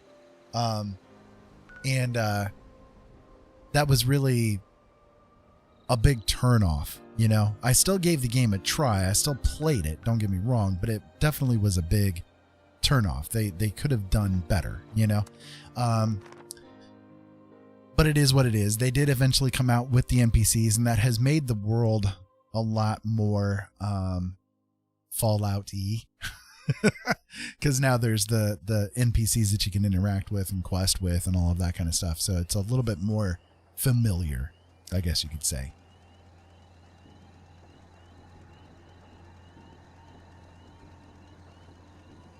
But the fact that those things were missing to begin with, that was definitely a big turnoff for people. And in some ways it was for me too, you know, but still, it's a okay game. So this guy here is taking over this workshop. I could fight him for it, but I'm not really going to worry about it. It's all good. So he's been taking over all of these things, I guess, as He's got a couple of them going on. All right, well, let me go over here to West Tech. Since I'm on this different world, I'll go over here to West Tech. I'll see if I can take out some of the super mutants over there just to get the XP.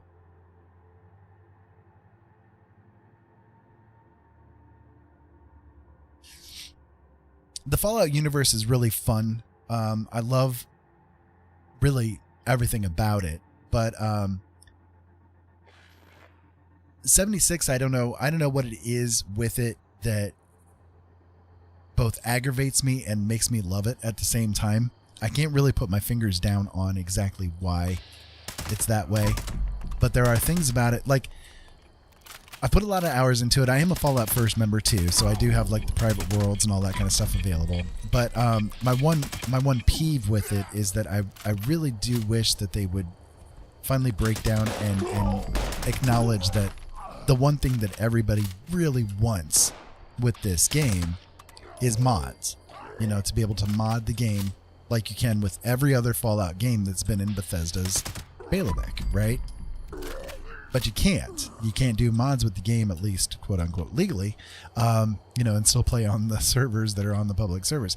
And okay, so I mean, it's understandable, right? That until they came out with the ability to do the private servers, they did not want to do mods so that you couldn't like give yourself an advantage over other people by having a mod in place, right? So it's understandable. However, that being said, now that we do have the ability to do the private worlds, there's no reason why on the private worlds somebody couldn't have the mods going. See, there it is. There's that screen tear right there. Huh, I wonder what is going on with that. My system has never done that before, so I don't know what's going on with that. That is bizarre. Anyways, so I do wish that they would like just break down and finally acknowledge that this is the one thing that everybody really wants out of the Fallout 76 game, because that's the way that it is with every Fallout game to come before it. And why they haven't dedicated time to it, I'm not sure. Like, because the engine itself is very Fallout 4, right? I mean, it's the same engine. They've done a couple of little tweaks here and there just to make it so that it's like the multiplayer is available. But otherwise, it is the same engine overall. So we already know that mods work and work well with the previous Fallout games.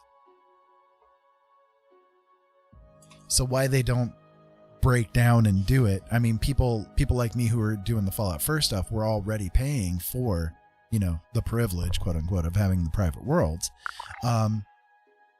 So what can we do to make it so that mods are a possibility, you know? And I think that from a standpoint of things,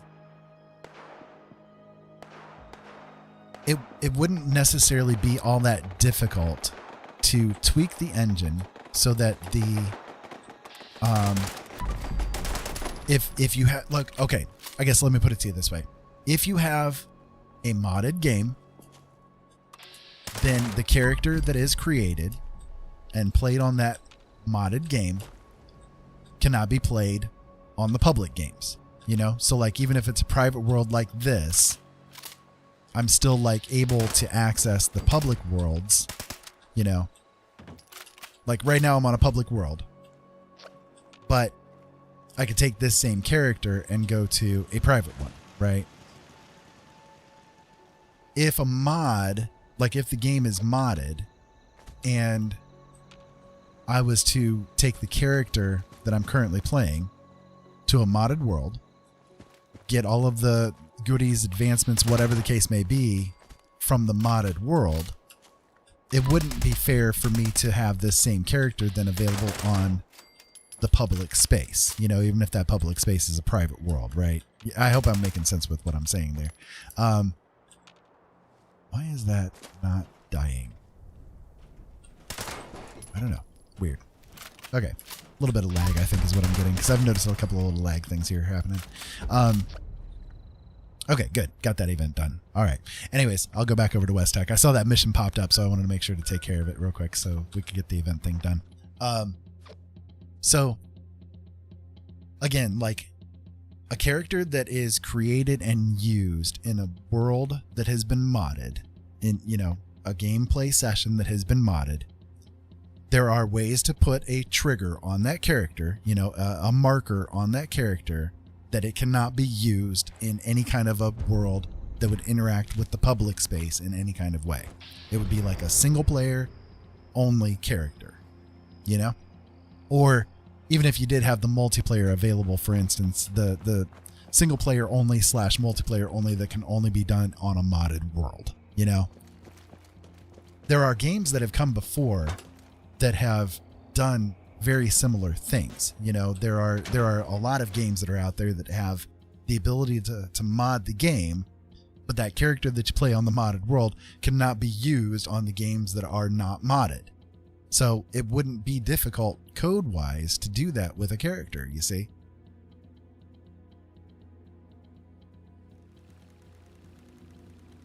And if they were to do that kind of thing, the amount of positive response that would come from the Fallout community would be extraordinary. I know many people that would absolutely love to play Fallout 76, but the reason why they don't is because there's no mods available.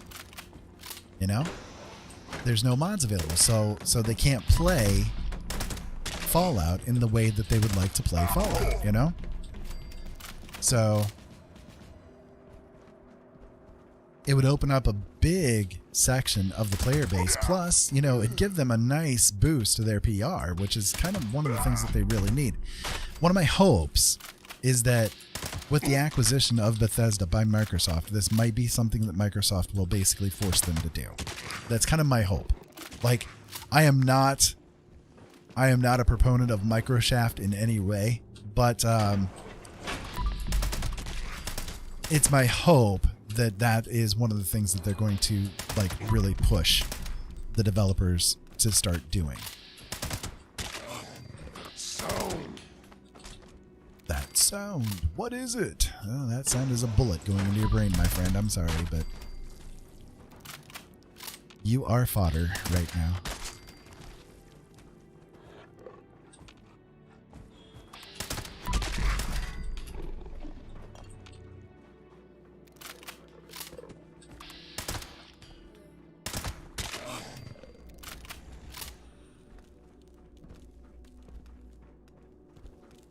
I need to check how damaged my weapon is. It might be needing some repair work here.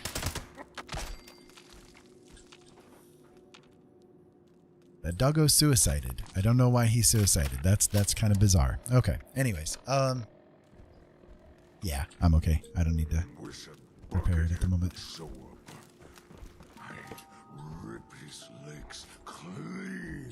Well, Mr. Super Mutant, I am not a buckethead. However, I am here, and I don't see you ripping my leg off, so guess not. Think again.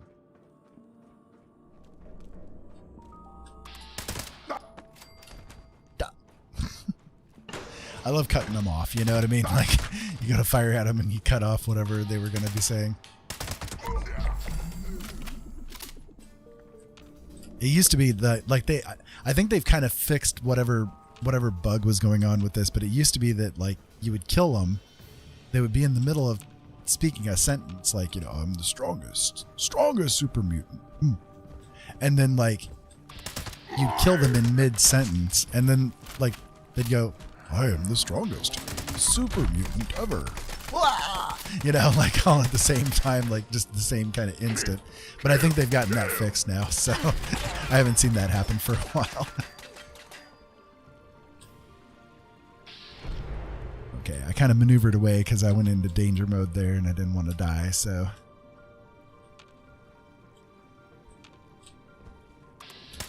There we go.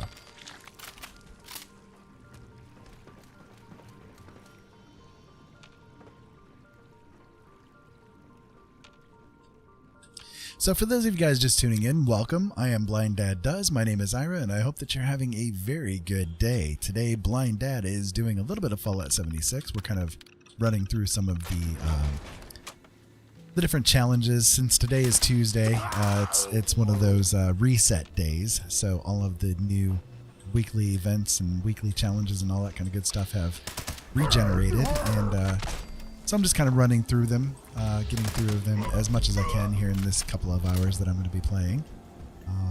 So far so good. We're getting pretty close to getting the full-on daily stuff done.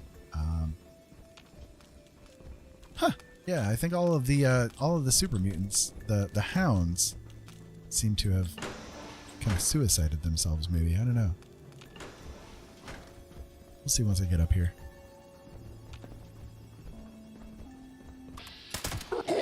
They did not want to face my justice. No, did not want a piece of this.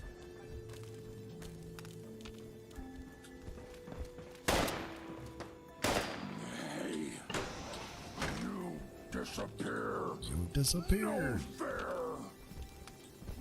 No fair at all.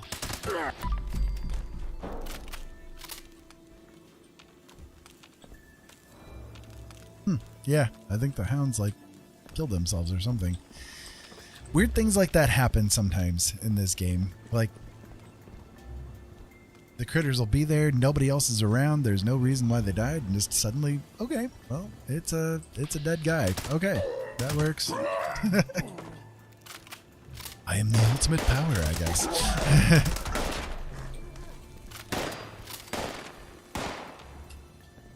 Where are you at? Oh, I know, they're over on this corner area over here.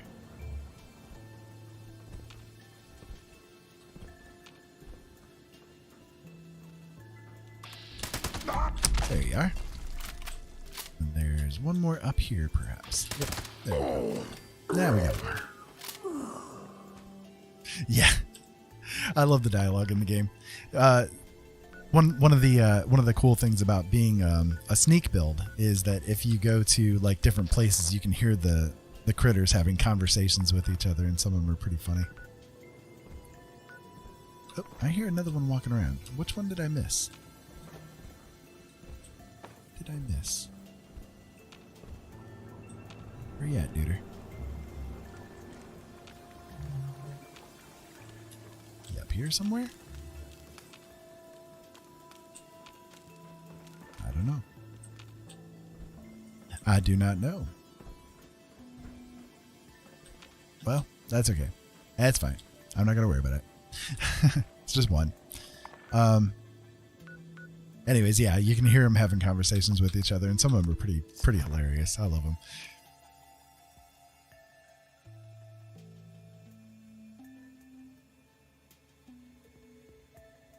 I do wish that they would come out with some new dialogue stuff, maybe to reflect some of the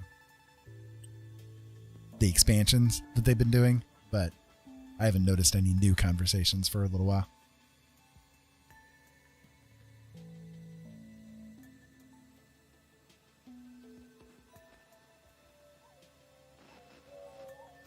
Okay, let's see.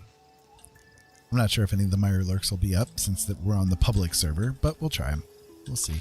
Oh, yep, there's a couple.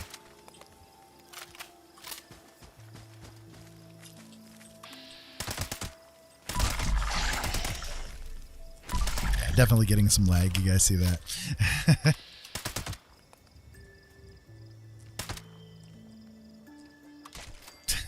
Some really heinous lag going on here. My goodness. Yeah, I mean, probably not. I don't know. It'd be nice, though.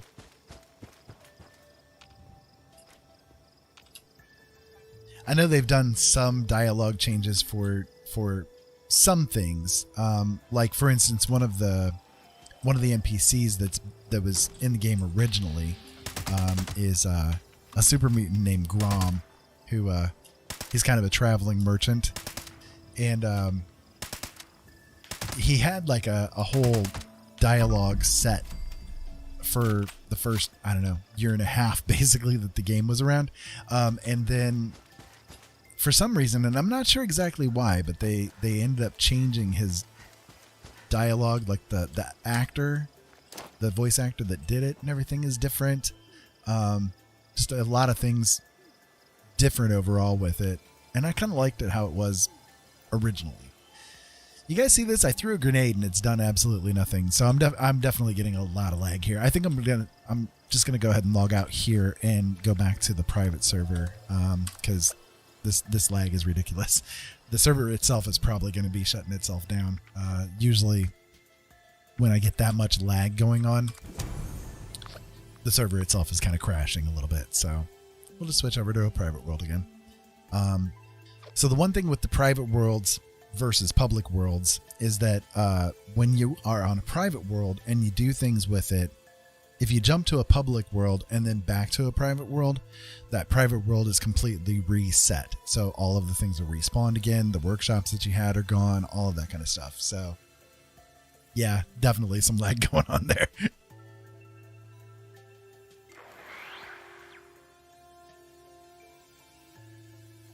I need to refill my vape tank here before I get a burned coil going on here. Go into hiding here real quick while I do that. Otherwise, I will get murdered.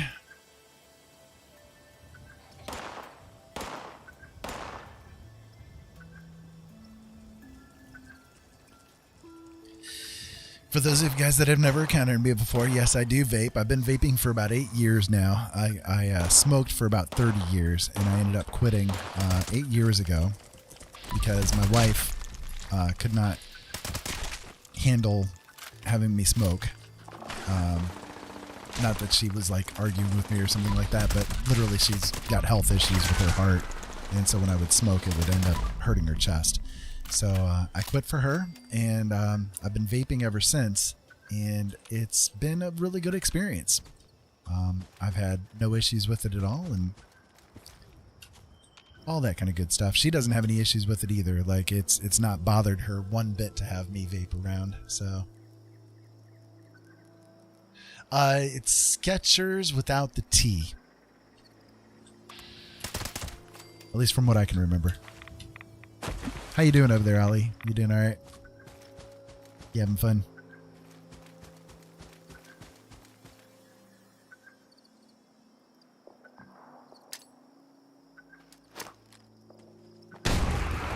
There we go. Now we got the queen coming up. Oh, it's a legendary queen too. That'll work. Oh, I almost took her down in one magazine. That would have been nice. Okay, let me move over this way. Yep, I got poisoned. I might die. I'll move over this way because her legs, like the queen, you have to hit her in her legs. Unfortunately, that's her soft spot. So, there we go. And she was kind of like caught in the little ground swell thing right here, so I wasn't able to actually get her targeted. Okay, let me jump over here. I'll grab the legendary goodie real quick, and I'll probably die, but that's okay. What did I get? Oh, a bloodied 50 cal. Oh, really? I'll have to take a look at that here in a second.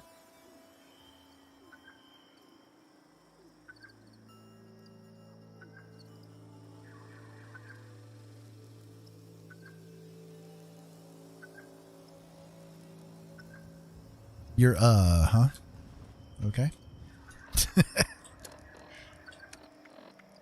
Bloodied 50 cal. What's this have with it?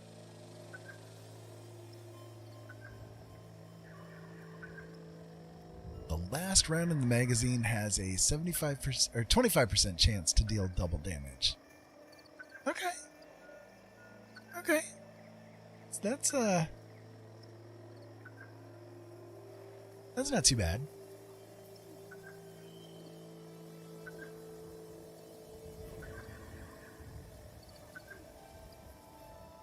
So the vape juice that I'm doing, sorry, I missed the question there. The vape juice that I'm doing is actually one that I make myself. I've been making my own juices for a really long time because I'm cheap and it's been like the most inexpensive option for me. But I do two different ones. So in one tank, in this one right here, let me see. I'll bring it up for you here. In this mod right here with this tank, it's kind of like a caramel to tobacco-ish blend because I still like enjoy the taste of the tobacco kind of product stuff. But this is kind of like my what you would call an all-day vape. This is one that I do pretty much primarily. In this one here, I have a strawberry and cream dessert flavored kind of a mix that I make, and it's pretty good. You know, I don't do that one all the time though, because the taste it's like I crave the caramely, you know, the more savory sweet kind of a thing, as opposed to the fruity sweet a little bit more frequently. So I tend to do the strawberries and cream one like after I eat, or, you know, just when I feel like having a little taste of something different, I'll do that one. And then otherwise I do the caramely one. So let me pop this into the stash. I end up overweight, so I'm going to throw it into the stash here. Should have enough room. Yeah, my stash is getting a little bit full again, but it's got enough for right now. So there we go. Now displaying current stock. I figured I needed to learn how to make my own juices, because I do vape a lot. Like I go through sometimes 60 milliliters in a couple of days. And if you go to a vape shop and you get that much fluid, it can be a little bit spendy, you know? So I wanted to kind of do things as much like self-sufficiently as I could. So I figured out ways to make it happen. How can I assist you so I can make it today? I think in every month, I think I calculated, if I remember correctly, somewhere around $10 to $12 is what it comes down to per month that I spend as far as vaping goes. Compared to when I was smoking, sometimes upwards of like $5 to $10 a day, you know, it's definitely, definitely cheaper, to say the least.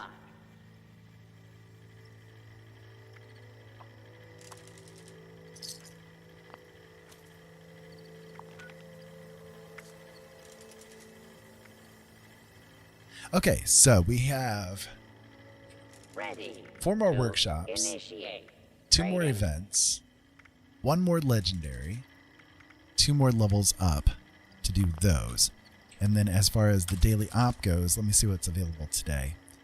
Today is a decryption at Watoga with robots, How can and I assist they heal when you grouped. today? I am definitely not going to do that particular daily op. This one, okay, so the Watoga part of it is okay. The robots part of it, it's okay. The heal, that's a little bit of a pain in the butt one. And frankly, the decryption Ready to stuff, I don't really care for too items. much. I like doing the uplink one. That one's a lot better. It's far better overall. And I don't really like the decryption one. It's a little bit annoying. So I'm still over encumbered. Now How am I over encumbered? displaying What are you talking about, game? stock. Oh, it's because I didn't join in with the public group. That's sorry. I got it now. Now I'm good. Nope. There we go. Fast travel bug. To initiate trading. Tell you, man, that fast travel bug makes me waste more time in this game than anything else.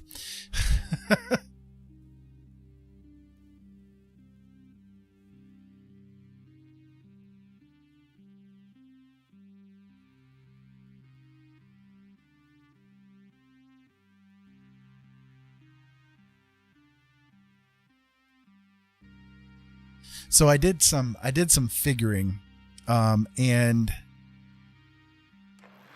since I've quit smoking, approximately, like if I had still smoked the same amount that I smoked when I quit until now, I have saved about $28,000 total.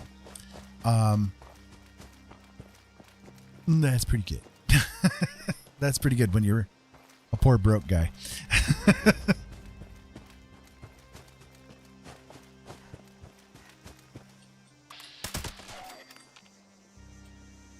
I mean, really, the only thing that I end up having to pay for these days is the nicotine, which I can get pretty cheap, and it usually lasts me for months.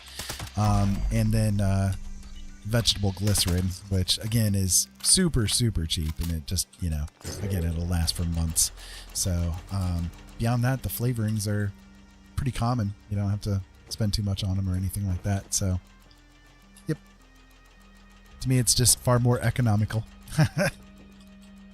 And it makes me feel better knowing that Jolene feels better with it too. You know, I could actually just like blow it right into her face, and it doesn't bug her in any way, shape, or form. Like, she doesn't have any effect from it at all. We've tested it out just to see like how much it affected her, and nope, not even a little bit. She enjoys it a lot more because I don't smell like an ashtray all the time too. So.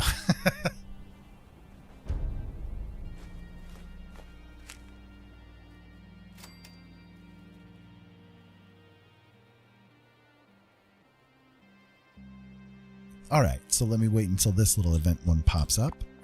In fact, I can go ahead and lay down one of the workshop things here real quick, just to have it there. There we go. We have been married for 9 years at this point, but we've been together for longer. We actually, kind of funny story. We've been together for longer, but we didn't get married until 2012. We got married actually on February 1st, 2012. Both of us are big fans of the band Rush, and Rush came out with an album way long ago called 2112. So both of us have enjoyed that album a lot, and we ended up getting married on 2/1/12. So helps us to remember our marriage date easy. 2112. So we held off basically until then.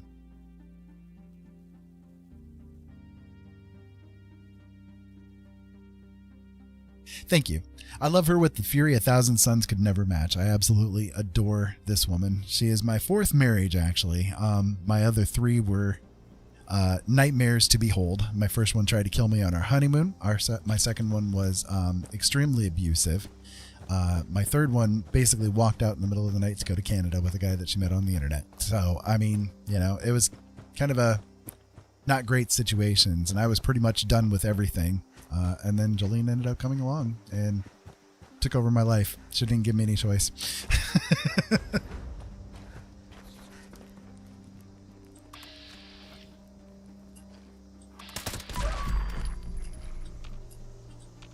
With the 2112, yeah. Well, like I said, we were together for a while before that, and decided to hold off until that day, just to have something special, you know, something memorable, not just a day, you know.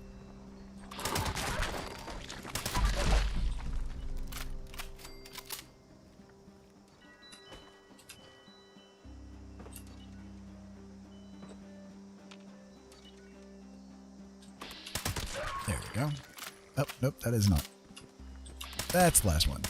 There we go. Now we got it. Okay.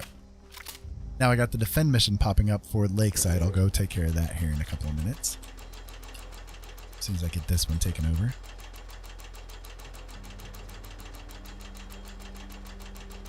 Can you cruise here, or do you mean curse? Oh, cursing. Yeah. No problem. Shit, curse as much as you want. I just don't usually do it. I was on the radio for a really long time, and when you're on the radio, you've got to be super careful about the language, because you know you can get dinged by the FCC really quickly if you aren't careful with it. So I've over the years, you know, doing it for 6 years, I got used to just not doing it, and I can censor myself pretty good. But when I'm not on the air, yeah, I curse like a sailor. So, but I don't care. Do what you want. We're all adults here, right? Well, mostly.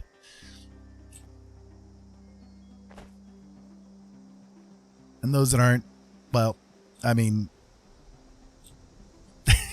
I'm sure you hear worse in school. So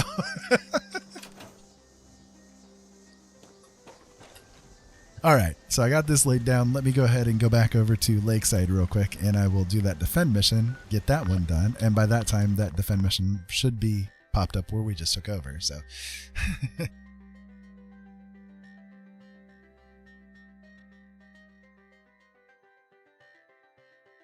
yeah, I enjoyed doing the radio stuff, but it got to the point where it was so stressful it ended up giving me diabetes. So I walked away from it.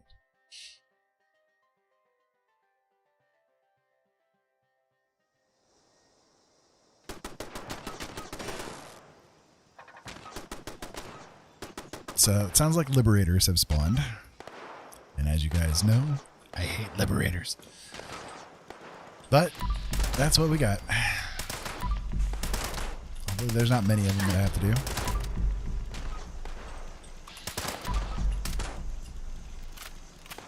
Good Lord, just hit. Please. Thank you.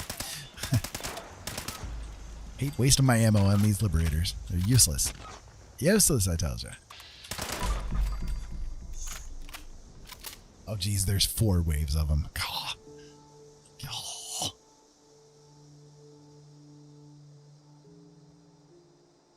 Hallelujah! Holy shit! Where's the Tylenol?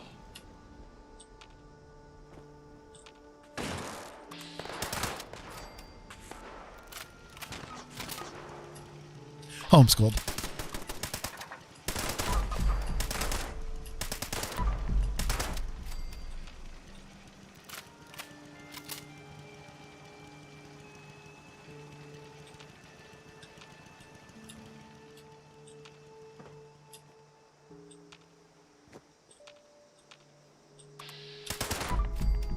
All right, there's that wave done. Yeah, gonna be a long mission.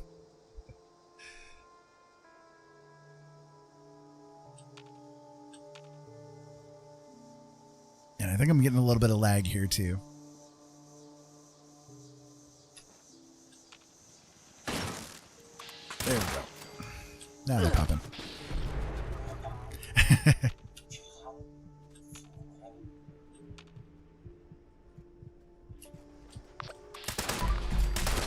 There we go. The defend mission for the other place is now kicking in.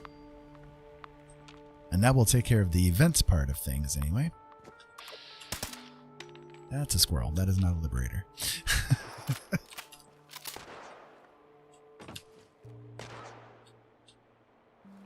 I got stuck. There. Nope, nope. Still stuck. I am still stuck. Good God. Come on. Thank you. Let me out of there. If I can get over there, that'd be nice. Thank you, game. So I can kill this stupid liberator.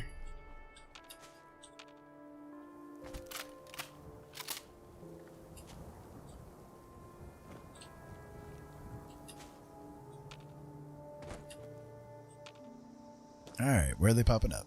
Yeah, really? I mean, it's like, come on, dude.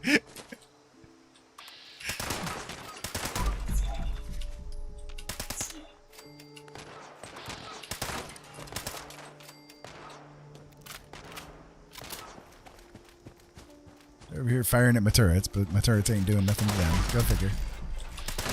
Useless. Useless, I tells you.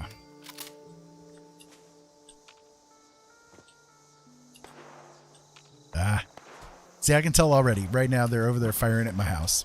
They decided to come over that way, like way over that direction, and go after my house where nothing is at, right? Nothing is over there. So what's the point of going over to my house? That one little single one remaining.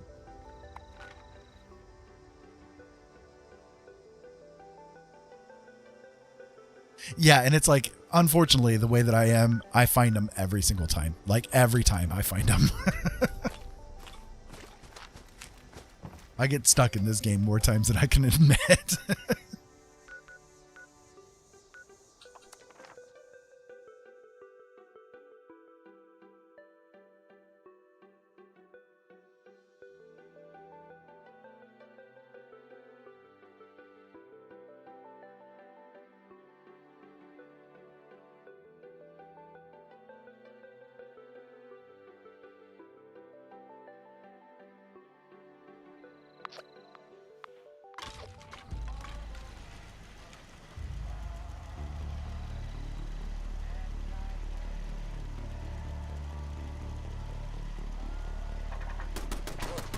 Okay, so it sounds like we've got doggos over here again. That's okay. My turrets have been taking care of them, apparently. Where you at? Come on. Oh, he's on the other side, isn't he? Yeah. Sounds like it anyway. Huh? Maybe not. Where you at, dog? Did you do something funky and like spawn him underneath the ground? May have.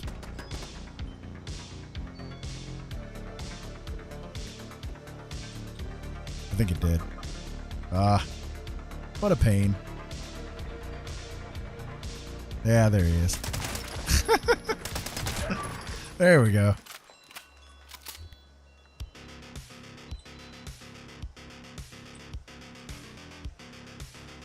We got fun and exciting music going on for this section, apparently. My music kicked in all kinds of weird here. Alright, so it says there's one more left, and I don't know where it's at. Like, I don't know. It's not popped up on the angle here. Is it like, oh, geez, did it like go way over here or something? The heck are you? Yeah, I have no clue.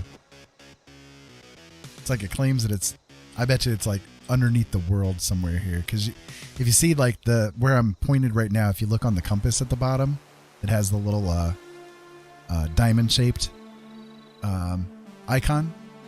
That's showing where the last creature is. And it's like way underground or something like that down there. Let me jump back to my camp and I'll wait for a moment and then I'll come back and maybe it'll be popped out. No, I do have some Pretzel songs in my mix, but I'm not sure what this one is. It might be one from Pretzel. Let me see.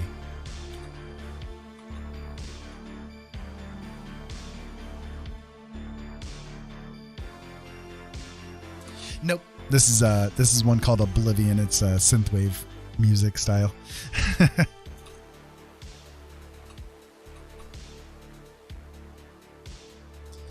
Usually I use Epidemic Sound, but my player decided to flip over to this one here.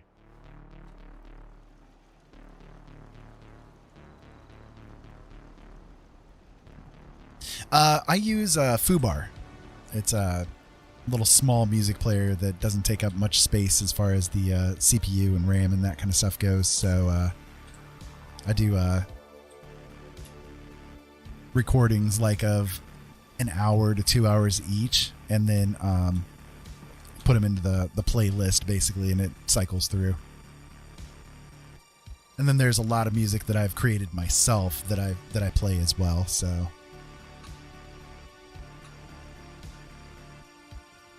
Fubar, Foobar.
If you're curious, this right here is one of the songs that I've created.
Thank you.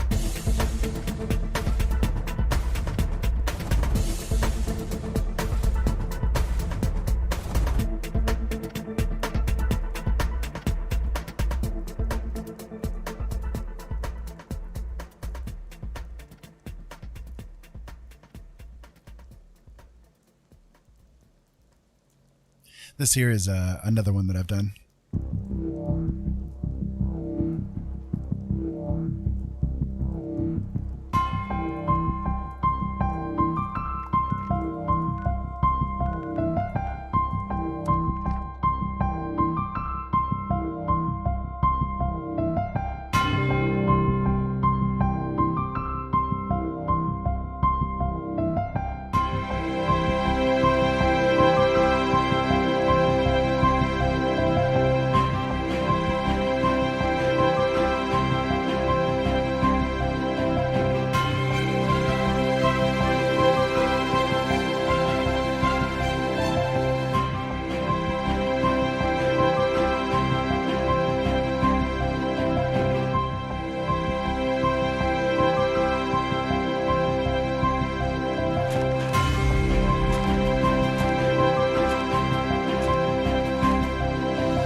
Funnily enough, I made it for the radio show. I was doing it as an outro.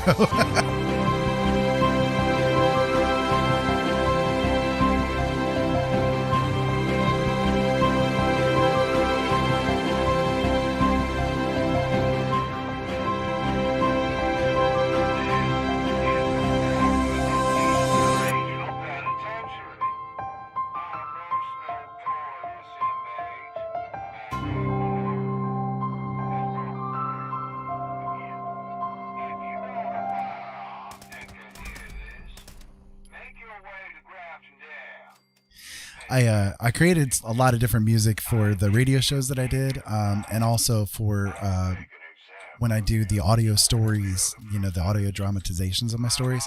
I like to use music that I create myself, if possible, to, you know, kind of give it a more, I don't know, personalized feel to me, as opposed to going out and using, like, you know, copyright-free or royalty-free music and that kind of stuff. You know, just kind of do what I can myself as well. But I thank you. I'm glad that you enjoyed it. I've got a bunch. I've got a bunch of ones that I've created. And nobody's ever really heard of much, you know, just nobody ever listens. It's terrible. It's terrible. This is one here that I like a lot too.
Thank you.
So there you go. A couple of weird ones for you.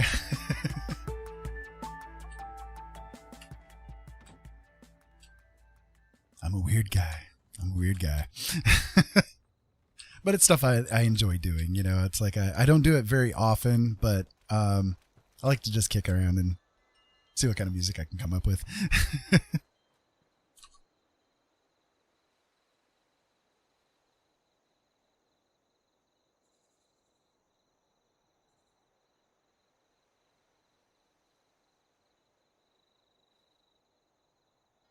Oh, you might like this one too. This one's one I used for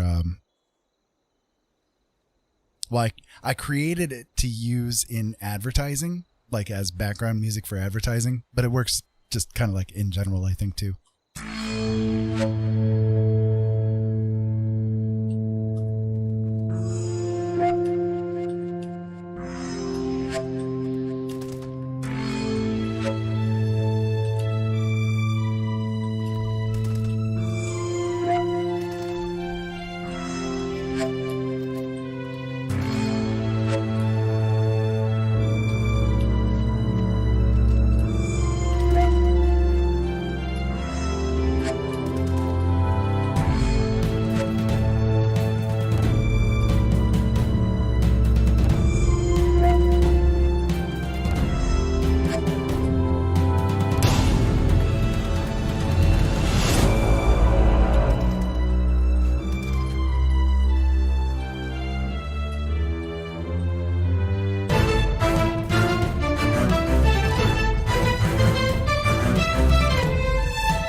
Honestly, if you want to, I can send the file to you. I have no problem with you using it as an intro if you'd like to. It's One of those fun little tunes, I guess.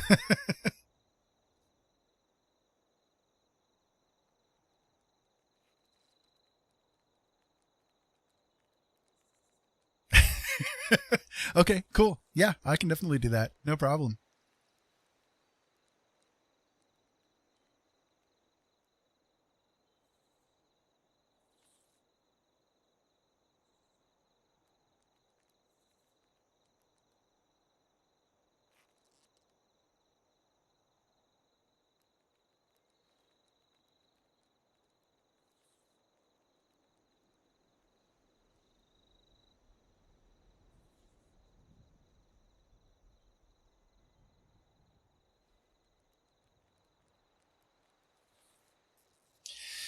One of them that I used for the outro of my main radio show, which was called Open Eyes. I used this one here.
One of those fun little tunes that was good for an outro.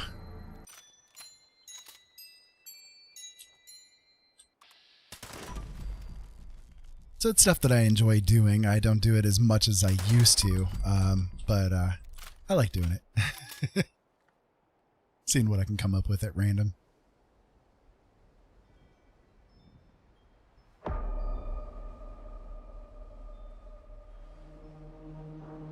Okay, back to normalcy. Wait, what's normal, right? So I have this one last little workshop to take over to get this mission thing complete. And then I'll be hopefully done with most of the weekly stuff at this point. I think I'll have another legendary or two to go and that kind of stuff, but not too bad. Not too bad. You're on Simply's server, right? Because if you are, I think because we're on the mutual servers, I can send it to you over Discord.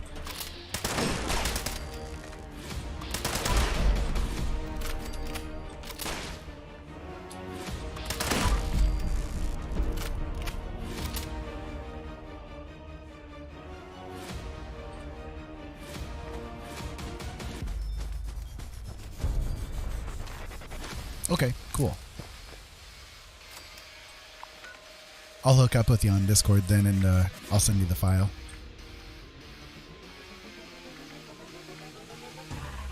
Okay, one more workshop to go, and then a legendary as well. Okay, so let me see. Which workshop do I want to do? Probably... Well, Grafton Steel would work. I guess that'll be fine. We'll do that one. Yeah, I need to set up a Discord server for my stuff, but I haven't done it yet.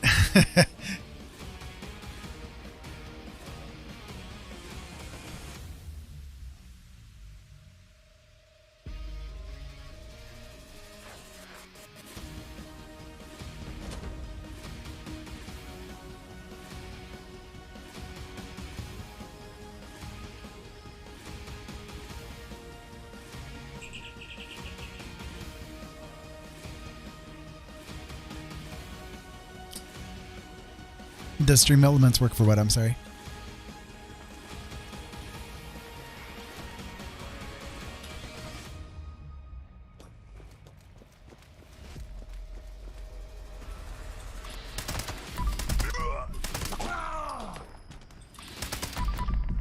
That was kind of good timing of killing those guys with the beat of the music.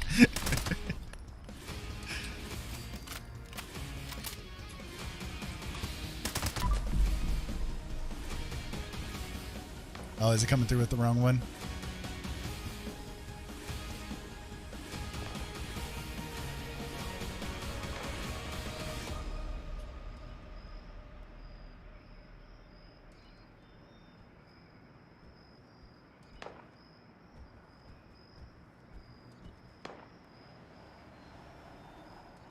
Wish a buckethead would show up.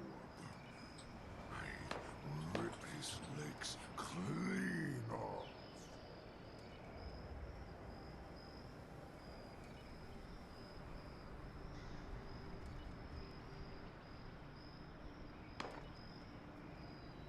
Oh my goodness, seriously? Oh, dude.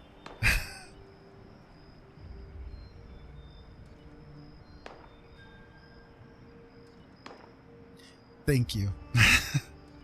Oh my God, thank you. Okay, you've just blown me away. Thank you so much.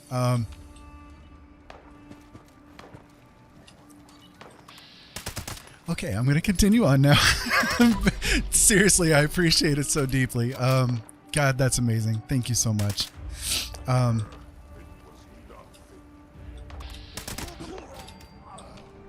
Okay, let me make it through here.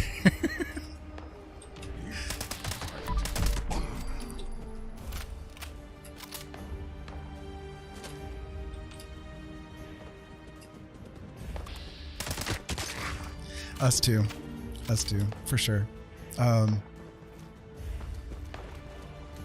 Okay, let me take this over. This is the last workshop I need to do, thankfully. And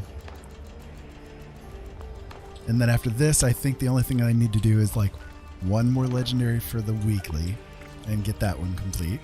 I've got all the daily one completed. That's good. Legendary, and then I need to do the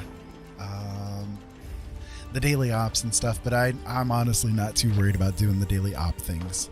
Those are not too worrisome for me. I've got like the main thing that you get out of the daily ops anyway are the like the special plans and that kind of stuff, but I've got them all already. So I mean, for me, the only reason to do the daily ops at this point is either for the experience, which I mean I can get plenty of that just by going around and killing super mutants, or to get the score points. But you know, you don't get a whole crap ton of score points, so it's like but I'll tell you what, I have been on now for about 3 hours, and my wife does need to get ready for bed. She's got to get up a little bit early, and so I'm gonna go ahead and hop up here and let her go ahead and get herself ready. I may hop on later this evening. I'm not sure yet. It kind of depends on what happens after I eat a little bite. I may pass out. I'm not sure. But Fifi, I will definitely get a hold of you on the Discord section of things, and I'll make sure that you get that sound file. I'll get to the best quality of the sound file that I've got so you can make really good use of it. And like I said, I mean, you're free to use as much as you want. If you want to ever use any of the other music that I've got as well, you're more than welcome to it. I mean, I don't use it for anything else, and it's not copyrighted or anything like that. You know, it's like, I mean, it won't like ding you if you use it like content ID and all that kind of stuff. It's just stuff that I've created. So I'm happy to let you use it. It'd be nice, you know, I'd love to know that somebody out there is making use of things that I've created. So it'd be really cool. But in the meantime, again, thank you deeply. I cannot tell you in words how gratified I am and how much I appreciate it. Okay, no problem at all. In the meantime, everybody out there, please keep safe out there. Have fun. Thank you so much as always for watching, and I really appreciate you guys being here. Have a great night, everyone.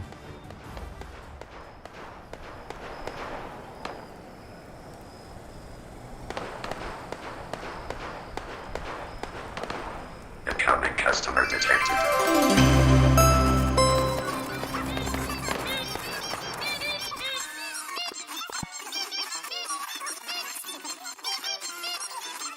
Keep your eyes open, boys.